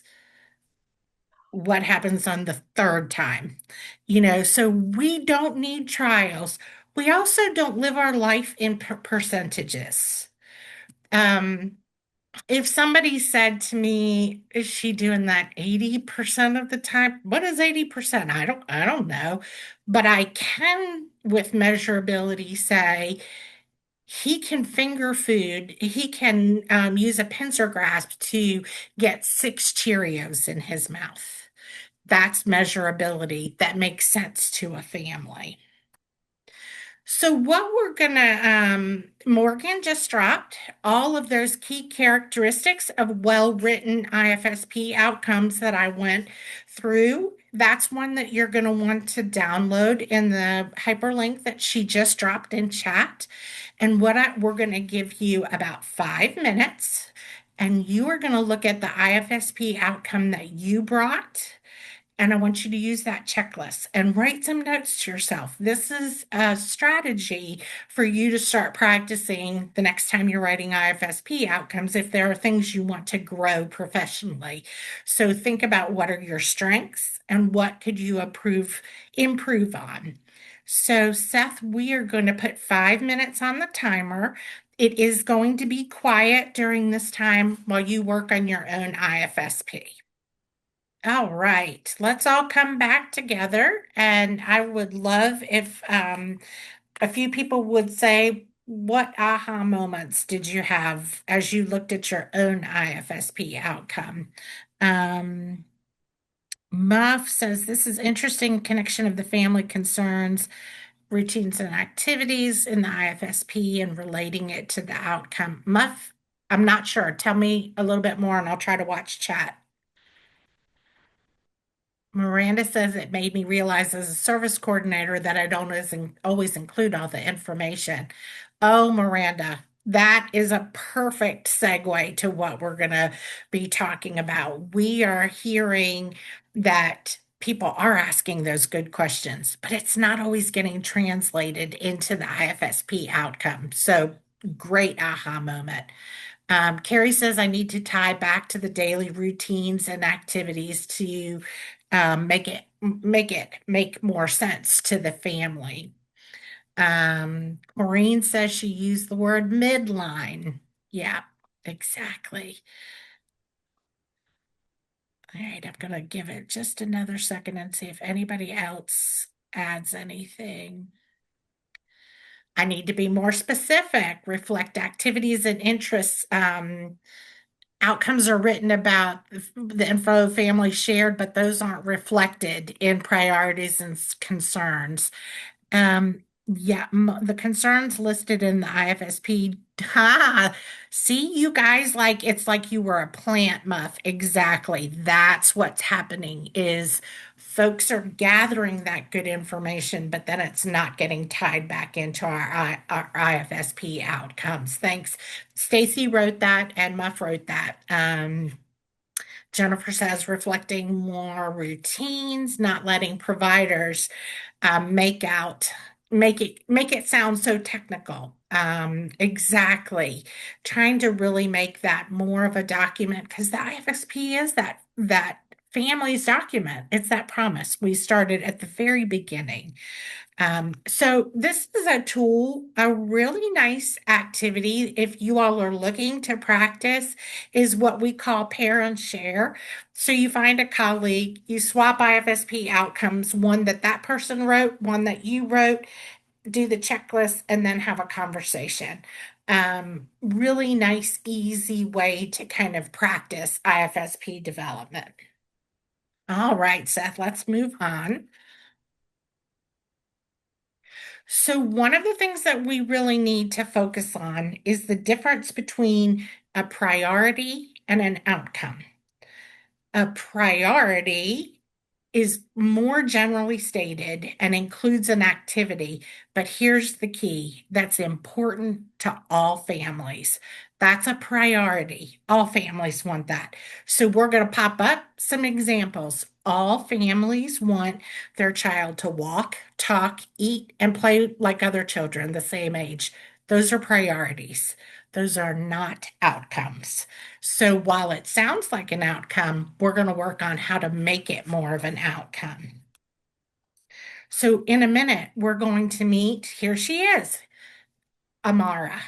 Amara's mother's priority is that she will walk. That's what she wants, just like every family wants their child to be able to walk. So we would be asking all those good questions about what that could look like. What does that mean? So I'm going to read this like it's a little bit of a story. So I want you to meet Amara. As I said, her mother's priority is for Amara to walk, just like all families. But I'm going to tell you how that looks like. Her mother's priority was for her to walk like other kids her age. While you might think this sounds like an outcome, it's actually a priority. When a parent shares a priority, it is your job to dig in deeper to get that information, to really think about the natural learning environment, opportunities, how that fits into the family's routine. So when we finished this story, this is what happened. When the service coordinator started asking more questions, we can go to the next slide, please, Seth. At our IFSP meeting, the service coordinator asked, when you think about Amara walking, how would it make things easier for you? Her mother described their weekly trip to the small playground near their apartment. She has two children, an infant and Amara. Since Amara cannot walk yet, she has to carry her while pushing her infant in the stroller. She would like for Amara to be able to walk from their apartment sidewalk to the play area, which is about 50 feet. If she could do that, she would feel like she was walking and their trip would be much easier. By digging deeper with Amara's mother, the team learned about a frequently occurring activity and natural learning environment for that family and how they could think about Amara being able to achieve that outcome. So, we're going to look at some examples of well written IFSP outcomes for Amara that include all of the things that we just talked about.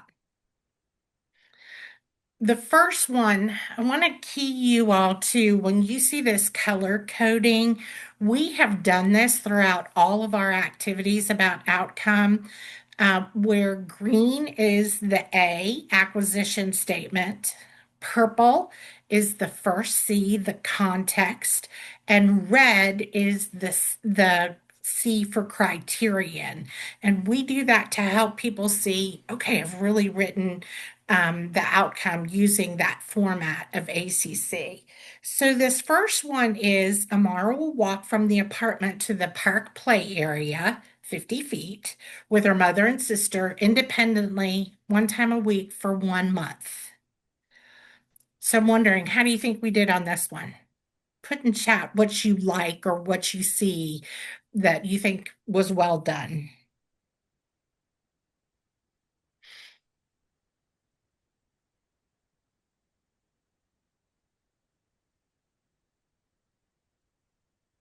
There's a routine, a specific activity. It's unique to that family. It lines up to the mom's concern and priority, um, very much in the context of what the family already does.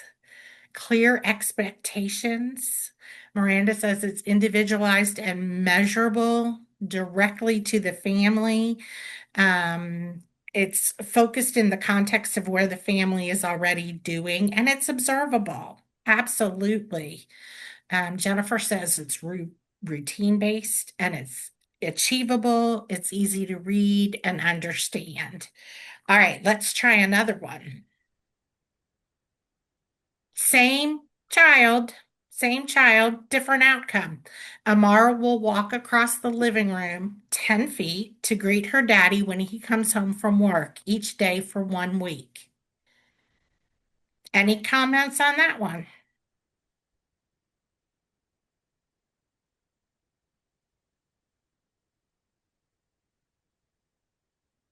It gives it what it looks like in their home. Yeah, we're changing the context a little bit, but it's the same kind of outcome. Um, did we have information about the dad's work? We're pretending because I made up this story, but yes, that was something that Amara's mom said. Michelle says it's realistic. It's an everyday routine activity. So we wouldn't make this up. The family said this is something that they want Amara to do. What does greeting look like? Somebody mentioned, and it's jargon free. All right. Corey, I don't know if you saw Rebecca put in chat. It incorporates multiple skills, motor and social.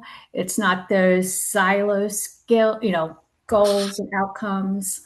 So. I love that, Rebecca. Thank you for highlighting that, Anne. Yes, exactly. That idea that development doesn't happen in that silo, like Ian said. We're not just talking about motor skills, but how it can all be woven together with language and social. Exactly. Somebody says that includes dad in the goal. Absolutely. So we've crossed kind of that context of who the important people are in her family. Pam, what if the child meets one part and not the other? Pam, are you talking about if we do multiple things in one outcome? Yes.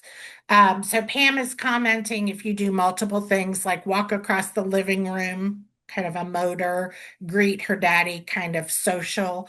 Um, But it is okay that we're combining those and we can comment on the progress with that kind of thing because we do not want to get stuck in writing 14 goals because the child has multiple areas that could be addressed. So I'm going to show you Seth's magic, and I'm going to show you this next picture. So y'all, here's Amara. What do we know now? You only saw Amara from up. What do we know now?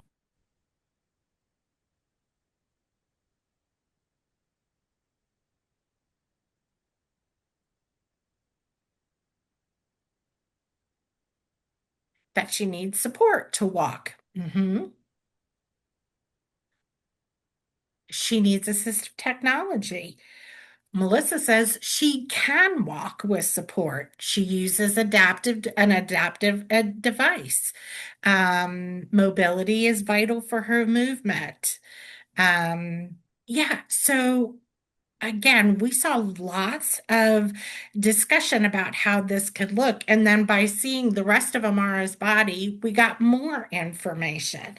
So let's take a look at what we kind of came up as the outcome for Amara now that we have this piece of information. Amara will move the acquisition statement independently 50 feet each day for 1 week is the measurability. And then the context is from her apartment to the park play area using her gait trainer after lunch. So that's an example of how we've kind of embedded the ACC, all of those tips, the third word rule, context, measurability, jargon free, discipline free. We've kind of used all of that. So we like to give folks an example of a really good outcome. And you'll have a couple of those at the end of our session. Let me see. Ann, did I miss anything else? And Amy says she's motivated to walk. It makes her happy. She looks delighted in herself. She looks so proud, doesn't she? Ruth says this depends on mom wanting to do it every day after lunch. And I think, again, you all, as we kind of look at these examples, this would all be what you would find. This could easily have said 3 times a week because they don't go to the park every day, or it would be based on how would you determine that being progress and successful? Did I miss anything else, Anne? No, I don't think so. All right. So when we think about outcomes that are well written, they are specific. And sometimes there's concern about too much specificity. But when, Seth, you could go ahead and click, please. When you make the outcome too specific, that's the concern, that it individualizes the scope of delivery. So sometimes you hear like a worry. So do I have to go to the playground every time I see Amara? Because that's what we wrote the outcome. What if it's snowing and we can't get outside? What if the mom says the baby sister's sick and we're not going outside? Those are the kind of worries. But the answer is that by including a specific routine in the body of the outcome, it provides that context of how that outcome could be measured. So when we looked at that example where we changed from going from the apartment to the park, and then we changed it to greeting her daddy at the door after work, we're showing how the context can change. But the outcome is still that Amara is going to be able to move from one place to another. So if you have people who have concerns about that specificity, that's how you can reply and understand and help them to learn. I had this mother that when we were writing outcomes, She decided in their house, she put sticky notes of what the outcome was in different rooms of the house of how the outcome looked. So, how the outcome looked at their meal times, and it was stuck in the kitchen right next to Arlo's high chair. And she had an outcome, the same outcome, but how it looked in their den near Arlo's toy chest and when he pulled things out. So that's how she kind of conceptualized. I would be able to say he's making progress. All right, so yeah, it was smart. Ta-da!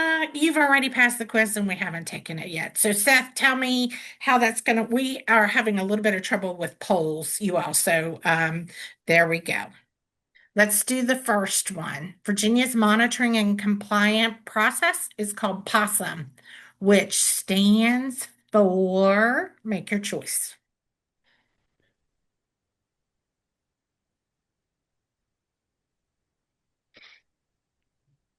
Corey, they might need to complete all of the questions at once. Oh, okay, thanks. Thanks. Seth's prompting me what I'm supposed to do.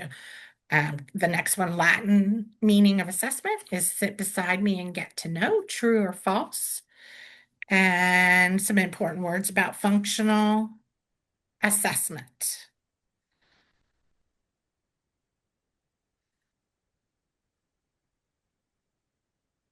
I'm kind of loving that POSSUM stands for please only send money. Nobody thinks that's the answer.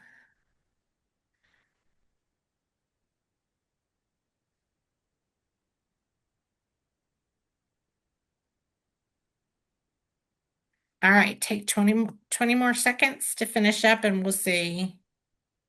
It looks like some folks are having a hard time seeing the third question. We might need to. The third question says some important words about functional assessment include continuous, naturally occurring, multiple situations and settings, or all of the above. Yeah, some people say scroll down. There's a fourth question. It's hard to see in a light gray box. Thanks, Lorelei. The fourth question, if you can't see, Virginia's required formatting for outcome development is ACC.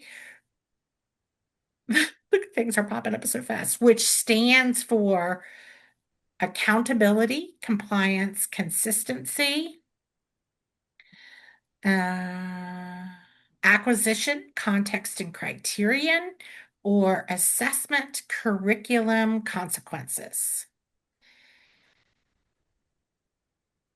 All right, so let's take a quick look, and I'm going to look at the ones where the first one, everybody hit it. Good job. Periodic oversight of systems and methods. The second one, Latin term for assessment, is sit beside me and get to know. That's true. That's exactly what that word means. Important words from Virginia's definition of functional assessment that pretty much everybody nationally uses some of those same words. It's all of the above. And then the answer for the ACC one, acquisition, context, and criterion. All right, Seth, thank you.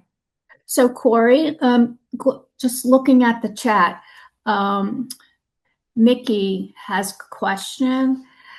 She wants to know if you can better explain how a specific outcome does not limit service delivery. Providers always want to write generalized outcomes because of this. Yeah. So the idea of an outcome is to be able to look at progress based on what the family has identified as their concern. and what they want to do in their environment and in their natural routine. And so the way to explain that to a provider who has that concern is that we're writing an outcome as a measure of a snapshot of something that we've determined is a routine or activity that the family can say, yes, Amara can walk 50 feet to the playground. But children don't develop in isolation. So if she can walk 50 feet to the playground, she can also do that in her home. She can do that when she goes to childcare. So we are giving the family a little snapshot of how are we measuring this, and can they say there's progress? Mickey, if I didn't explain that enough, please put in chat if there's a specific question that I've Jen, not necessarily true. Go ahead. Tell me what that meant. Oh, say, wait, who was that? Jay Falls. Yeah. Walking in different in my environments. Talk to me about that a little bit more. It's really hard not being able to unmute you. We cannot assume, but we also cannot write outcomes in every single context. So we're giving them a way to think about that. So you can have that discussion. And absolutely a home and navigating around furniture is different than walking from maybe the front door of their apartment to the park, but we can have those conversations. Did that help? Corey, it comes back to the family's priority. So if the family's priority had been that she walks in the home, around the obstacles in the home, then we would use that priority. But in Amara's case, this example, the mother's priority was that she would walk to the playground because mom had her hands full. So, Yes, absolutely. Yeah. The bottom line with writing, there's no exact science to writing an outcome, but there is a science to writing better outcomes and helping families see how their priorities are then can be implemented. Suzanne shares during an assessment that a family used the language for self-regulation of green zone, yellow zone, red zone, and that they, on her team, helped to write the outcome using the family's own words. Absolutely, Suzanne. Al2 says, in what situation would it be okay to write two outcomes? There is no number of outcomes that's right or wrong. I do try when I train to say, it's hard to write outcomes. This is the hardest part about writing the IFSP, in my opinion. So the idea is write one really good one, and then you can add if you need to. But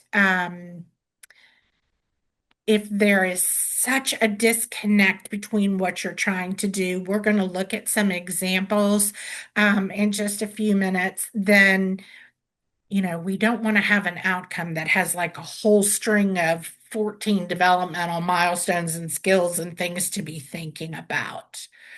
Let's see. Mickey says, to clarify, outcome is specific to the playground.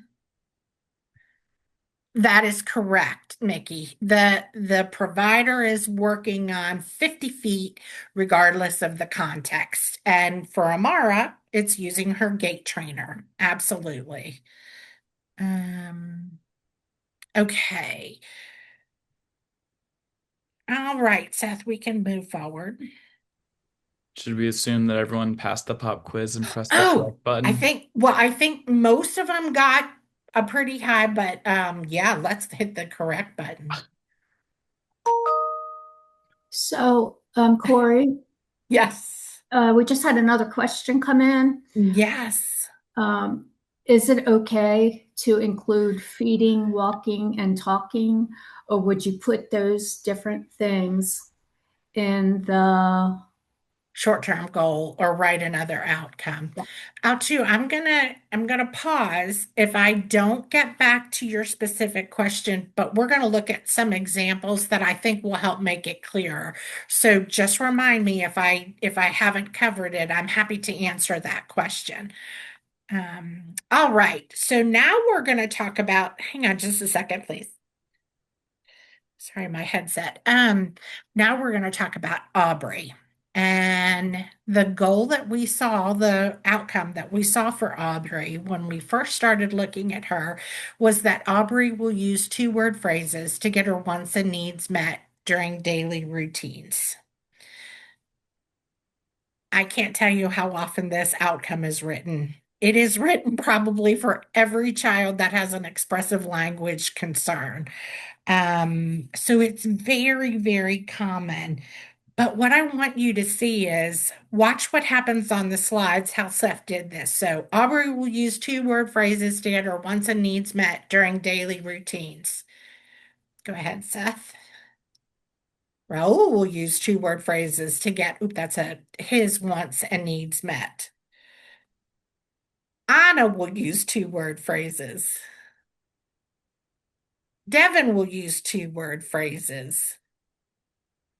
All right, so what's the problem with that outcome now that you have all your tools?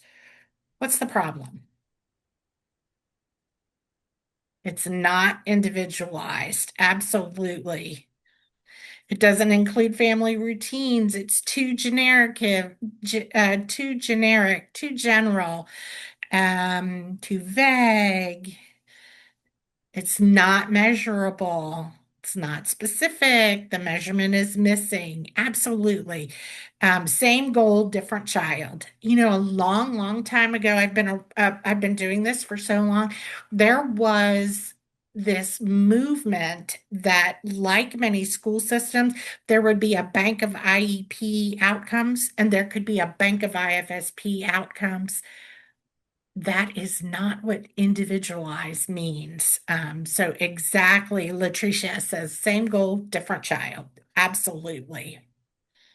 You guys are doing a great job being able to kind of recognize what's challenging. So I'm going to make up a little bit of a story about Aubrey. Um, it's important to remember that when I'm making up this story, again, this is a snapshot. I have a picture of her. I really don't know. I really don't know anything about this. So when we think about Aubrey, let's first generate some ideas. You got this picture. Pretend it's your snapshot of the assessment. What do we know about Aubrey? Just make it up like you're pretending, like you have the story. She has a sister. She likes to move her body. She likes to swing. She likes to play outside. Yeah, we know that just from one picture. All right, so here's what we wrote about what we thought about. She loves playing in her backyard. We decided this was her cousin. Her cousin lives next door. We're making this up. Her cousin, yep, she's a happy child. Yeah. Her family priority, we hit that at the beginning. Her family wants her to tell them what she wants. Exactly. Talk. They want her to talk. It's a family priority, just like everybody. So we tried to think about what we knew. We pretended that we asked lots of questions with her family when we were writing the outcome. And let's look at another example of a well-written outcome for Aubrey.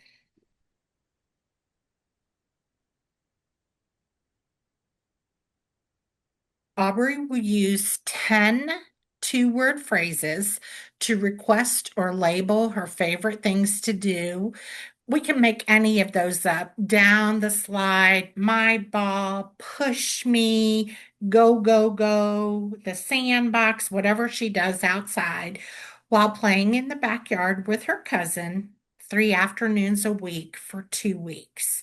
So someone had commented on the Amara one, maybe they don't go to the park every day. You can change that up. How frequently does Aubrey play outside in this particular example? But again, you see it follows all of the tips and strategies that we've used. And if you can if there's something I'm missing in chat, just let me know if I'm missing anything. But if you're looking for another example of a well-written outcome,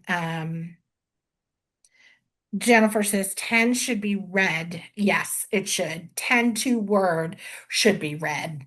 Yep, we'll correct that, Jen. Thank you for. All right, we can go to we're going to critique a couple more of some outcomes that we've seen. Again, think about these. And what would you say? Zachary will not hit his brother when he gets upset. What's the problem? It's negative. Avoid negative comments. It's not measurable. There's no action word. Yeah, exactly. We don't know what he should be doing. So we wrote some different ones. Zachary will use 2-word phrases like my ball, all done, when playing turn-taking games with his brother each afternoon for 2 weeks. So took the same outcome, child that's having some difficulty engaging with his sibling, and how we could make it better. Now, I think this was Altul. So see if I've answered your question. Here's another outcome we saw. Devin will crawl, use simple words, feed himself, and play with his toys throughout the day. What do you think about Devin when you read that? What would be your guess?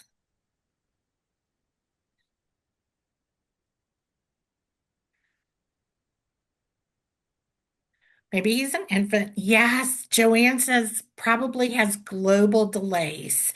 Exactly. So, what this provider or, the team was trying to get at, there are lots of challenges for Devin, but how can we make this better? So, we might need more than one outcome, but let's look at an example of how we could weave those in.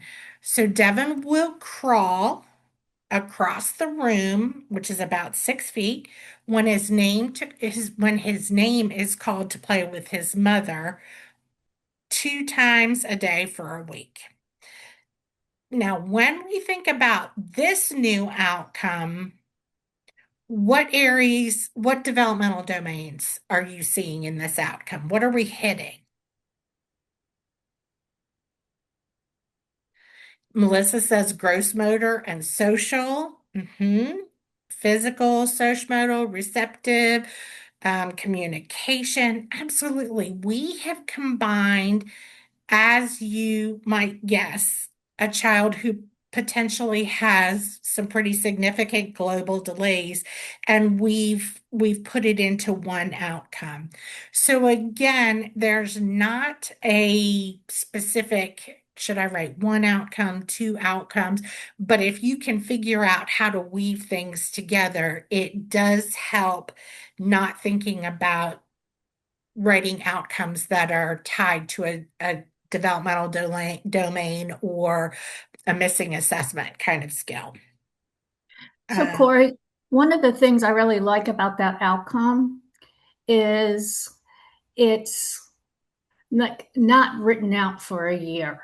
It's achievable. It helps the family see progress. The IFSP is such a fluid document. Yes. And, we can, once he achieves that is 2 days a week, that outcome can be updated, but at least the family recognizes his progress. Some progress, exactly. And while I know that many IFSPs and outcomes are written for a year because that makes it a little bit clean again as our payer document. Another really nice thing to help families think about, because sometimes what does a year look like? But you can say, what's a like a calendar milestone by his second birthday, by the time we go on vacation, by whatever holiday they celebrate. That's another way you can break it down that they can kind of think about. Because a year can be pretty daunting for a family to think. Somebody said perhaps Devin is an infant. A lot of families, especially if it's their first baby, have a hard time thinking about their baby as a 1 year old or an 18-month-old when they're looking at a 6-month-old at the time. Did I miss anything else? And oh, Rebecca says could also include sensory regulation. Absolutely. Um, Katie says when we combine many skills, we frequently have trouble where the child only meets part and we're left with many goals that we can't close. Goals can be modified at any time. And so if you're seeing that there's a portion, then you might need to rewrite your goal. You might be able to say to the family, we didn't quite hit the mark on this. Let's go back and think about what we want to do. Again, I know that that's not the easy answer because you have to pull the team together, you have to do all the paperwork and the documentation. But remember, this is the promise to the family. So sometimes you have to do that. Um, Carrie says that Katie's saying we often see our family celebrate absolutely when an entire goal is closed. But that might lead to a conversation that Devin has met these parts of the goal. Let's think about what we can do to really hone in on what needs to happen and the goal might need to be. I completely appreciate what you all are saying. And I'm going to keep going. You watch and chat if I'm missing stuff right now because they're coming in a little bit faster than while I'm talking. So just let me know if you see anything else. So Jane is, she comments that if a child demonstrates a skill with multiple family members, is it okay to use family member in an IFSP outcome, or is it preferred to name the specific person? I'm going to challenge all of you to think about that. What do you think? What do you think when you think about individualized? What do you think? Okay, so also Kina, and I'm probably not pronouncing that right, Kiana, question for Devin. How does the second one incorporate the family's priorities? Yeah, I think that it's really difficult with some of these because we don't know that conversation, but we're pretending on these outcomes from the examples that we got from different IFSP is that they've had those conversations and we asked more questions to be able to kind of hone in on, again, the difference between a priority and what the outcome can look like. There's conversation again about listing the family members, and I think this is a personal bias for me. The people who said naming the person specifically and who's involved in that routine, I would not hesitate to say his mother or his brother or whatever, but I would be specific, not a generic family member. I also feel the same way about practitioners who call parents mom or dad instead of Tom and Jean. They're not our mom, they're not our dad. They have a name or Mr. and Mrs. Smith, whatever their preferred. But I always think when I hear that, and I supervise a lot of students and I listen to them on their visits, and I think Did they forget what the parent's name is? Because yes, I am Grayson and Savannah's mother, but I'm Corey. That's my name. I'm not your mom or your dad. So my preference would be to either identify them by their role or their identity, mother, um, or by their name, however they prefer to be called. Okay, well, let's go to the next one. So, one of the things that, as Virginia has talked about, social emotional outcomes is the idea. Let me see, I think we're stuck. Seth, are you there? There we go. Social emotional outcomes is it's sort of taken on kind of this larger than life idea that somehow social emotional outcomes, as part of our state systemic improvement plan, is something new or something different. If you are assessing social emotional as part of your assessment, you know what's typical, what's atypical. You know strategies to support that child or family.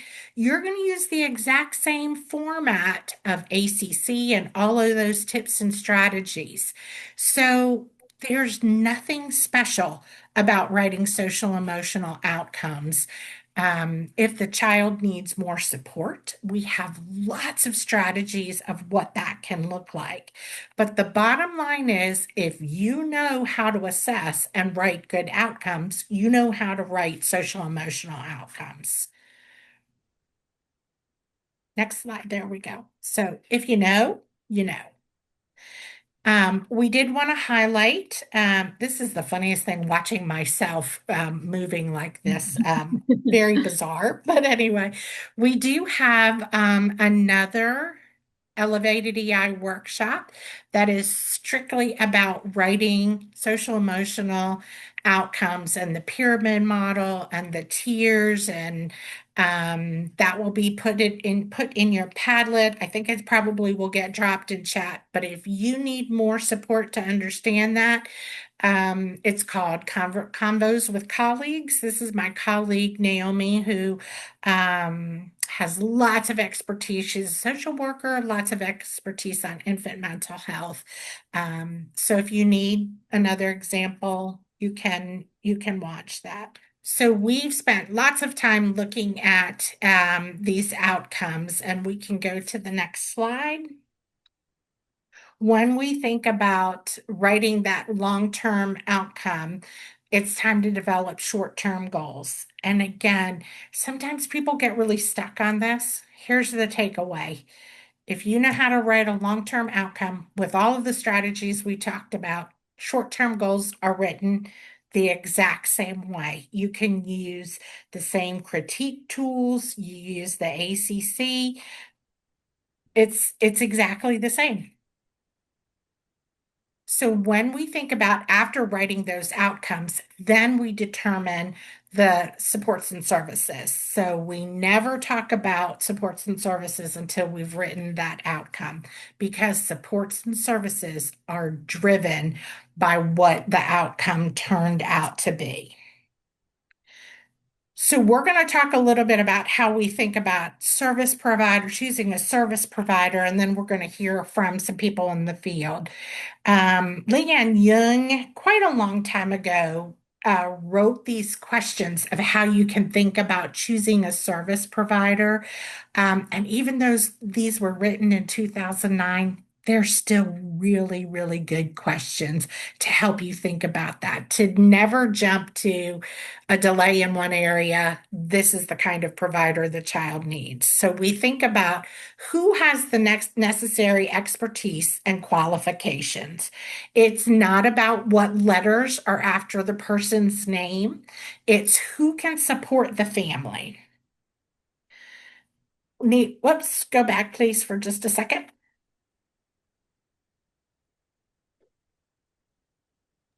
Sorry, I'm I'm unable to go all the way back. All right, I'll just keep telling you for that slide. The thing was which other providers, if any, will offer consultation if you're using a primary service provider approach. And also, how often does the family need support to be able to feel comfortable? The questions for those are this is about adult learners and adult learning and how we're supporting families through coaching. So you might be thinking about who seems to have made a connection with the family. Is there a certain area of expertise that might support that family? So those are really good questions. So we are going to next introduce Muff Perry from the ITC of Harrisonburg, Rockingham. She's going to talk a little bit about what she developed to have this conversation. So Muff, I'm going to turn it over to you. Can you hear me okay? Yep, you're good. Thank you. Okay. So yeah, for our team, like as was discussed today, the team creates the outcomes or the goals first, which of course is based on the family's priorities and expertise of the providers involved. But we wanted to ensure like consistencies when determining which services would best support the outcomes. And so while we know each child is unique, we wanted a tool that could help guide decision making and also be a team based approach. And I think Seth has a copy of it, if you don't mind sharing that as well. So we developed a service, what I would call like a service decision making form. And we brought together multiple disciplines and discussed the knowledge, skills, certifications, and areas of expertise that each provider contributes. And through these discussions, we identified like common goal areas and really just map them to the services most appropriate to support the goals. And as a result, it's a tool that helps teams make more, I would say, informed or consistent service recommendations that are aligned with family priority and outcomes. But I also want to say that the form isn't intended to replace like professional judgment, but helps really to serve as a guide to make decisions more intentional. And just sort of to close it all out, I'm really proud that this form just wasn't developed by one person, but rather created through the collective expertise of our team, which ensured that each discipline really had a voice in the process. So if you check out that form, and if you have any questions, just feel free to drop it in the chat, and you can feel free to use it, if you do the same thing with your team as well.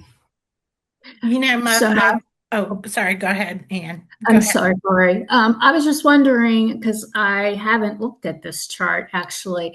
I was wondering how you guys ensure that the families a part of this discussion and provider choice is ensured?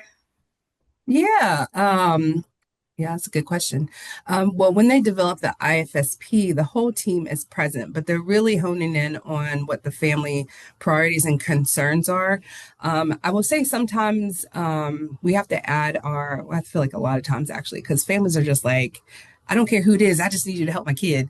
And so just helping them be part of that process in terms of like, if these are the outcomes and what we're working on, this would probably be the best choice. And sometimes we have conversations where it's just an example would be, we get a lot of language kiddos where we are. And sometimes this chart can really be helpful in terms of guiding those conversations in terms of like, should it be developmental? Should it be speech therapy? And what are we looking for when we do that? But also making sure that the parent is part of those conversations and understanding, what's the difference between the two? What are we going to achieve by if we did developmental versus speech therapy?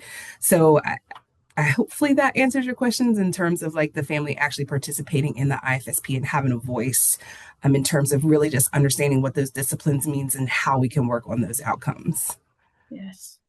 Thank you. One of the things, Muff, that first of all, that you gave kudos to your team, but I really do think that that exemplifies that your team really does believe that we have to find the right provider for that family based on that outcome. So it has been dropped into chat, Muff's document that she, and again, it'll be on the Padlet.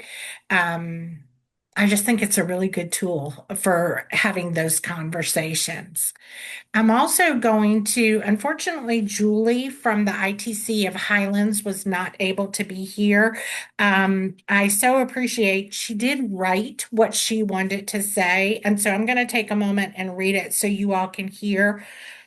Julie shared two documents, and again, those will be dropped. So Julie says at Highlands ITC, we created a provider agency list to use when discussing provider choice with families.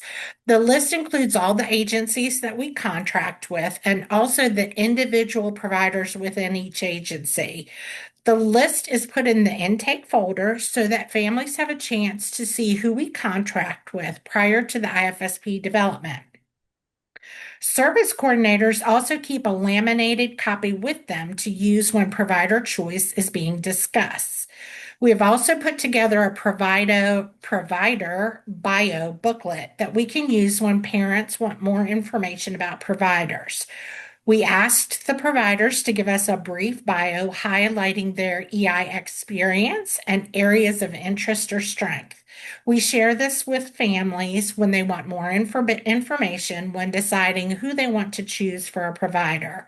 This has also been helpful as a resource for newer service coordinators who aren't as familiar with individual providers and their experience or areas of strength. When families still do not have a preference, we try to assign providers based on other factors, including personality fits, areas of expertise, or by the locality of where a provider lives or is serving other children. So again, you have both of those tools from Julie. If that's something that you want to think about for your system, you could model after what Julie did. All right. Thank you, Muff. Thank you, Julie. When you hear this, we appreciate your input on that. So let's wrap this up. We have now spent 3 hours thinking about the who, why, what, and how. We hope that you recognize your role in developing meaningful IFSPs outcomes. We hope you recognize that it's an integral part of the process. And these are going faster than I can read. That how we do that and how we apply all of the tools and the tips and really using all of the resources that VEIPD has to offer. Okay, So what we want you to think about as a takeaway is, and you can put this in chat, you've spent 3 hours. Maybe there was one tip or strategy. What will you use tomorrow? I'm going to let that chat run as I tell you again one more time. I feel like we've hit this, but the Padlet for all of the resorts is available and you can access that. We'll drop that link one more time.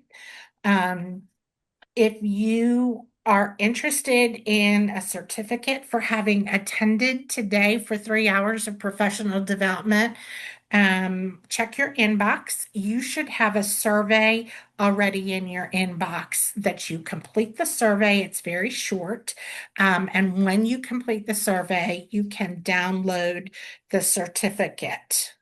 I love seeing what people are putting, share the information. ACCs directly linking to what you do in the assessment. Absolutely. So the takeaway from that of what will you use tomorrow is make that your action plan. Sometimes you go to a training and it's kind of like, that was great. and then you go back to your work and you never do anything. Really make that something. I'm going to try to do this tomorrow. I'm going to share this with somebody. I'm going to practice with my FSP. So we hope that you take advantage of that. I want to give a special shout out to my colleague Anne for working with me on preparing this workshop. I'm very grateful for all your expertise, Anne. And for the VEIPD team, I wish you all could see what has been happening behind the scene for them to be supporting us as we did this training, especially for Seth for making our slides look so powerful and giving you all a great break with Father's Day yoga. And finally, a special shout out to all of the people who were in the field who presented to really let you have true voices from people who are doing this job on a day-to-day basis. I will stay on for a few minutes after the training, as will Anne, if you have any questions. But we are finished, and I'm happy to do that. So thank you all for joining us, and I hope you have a great rest of your day.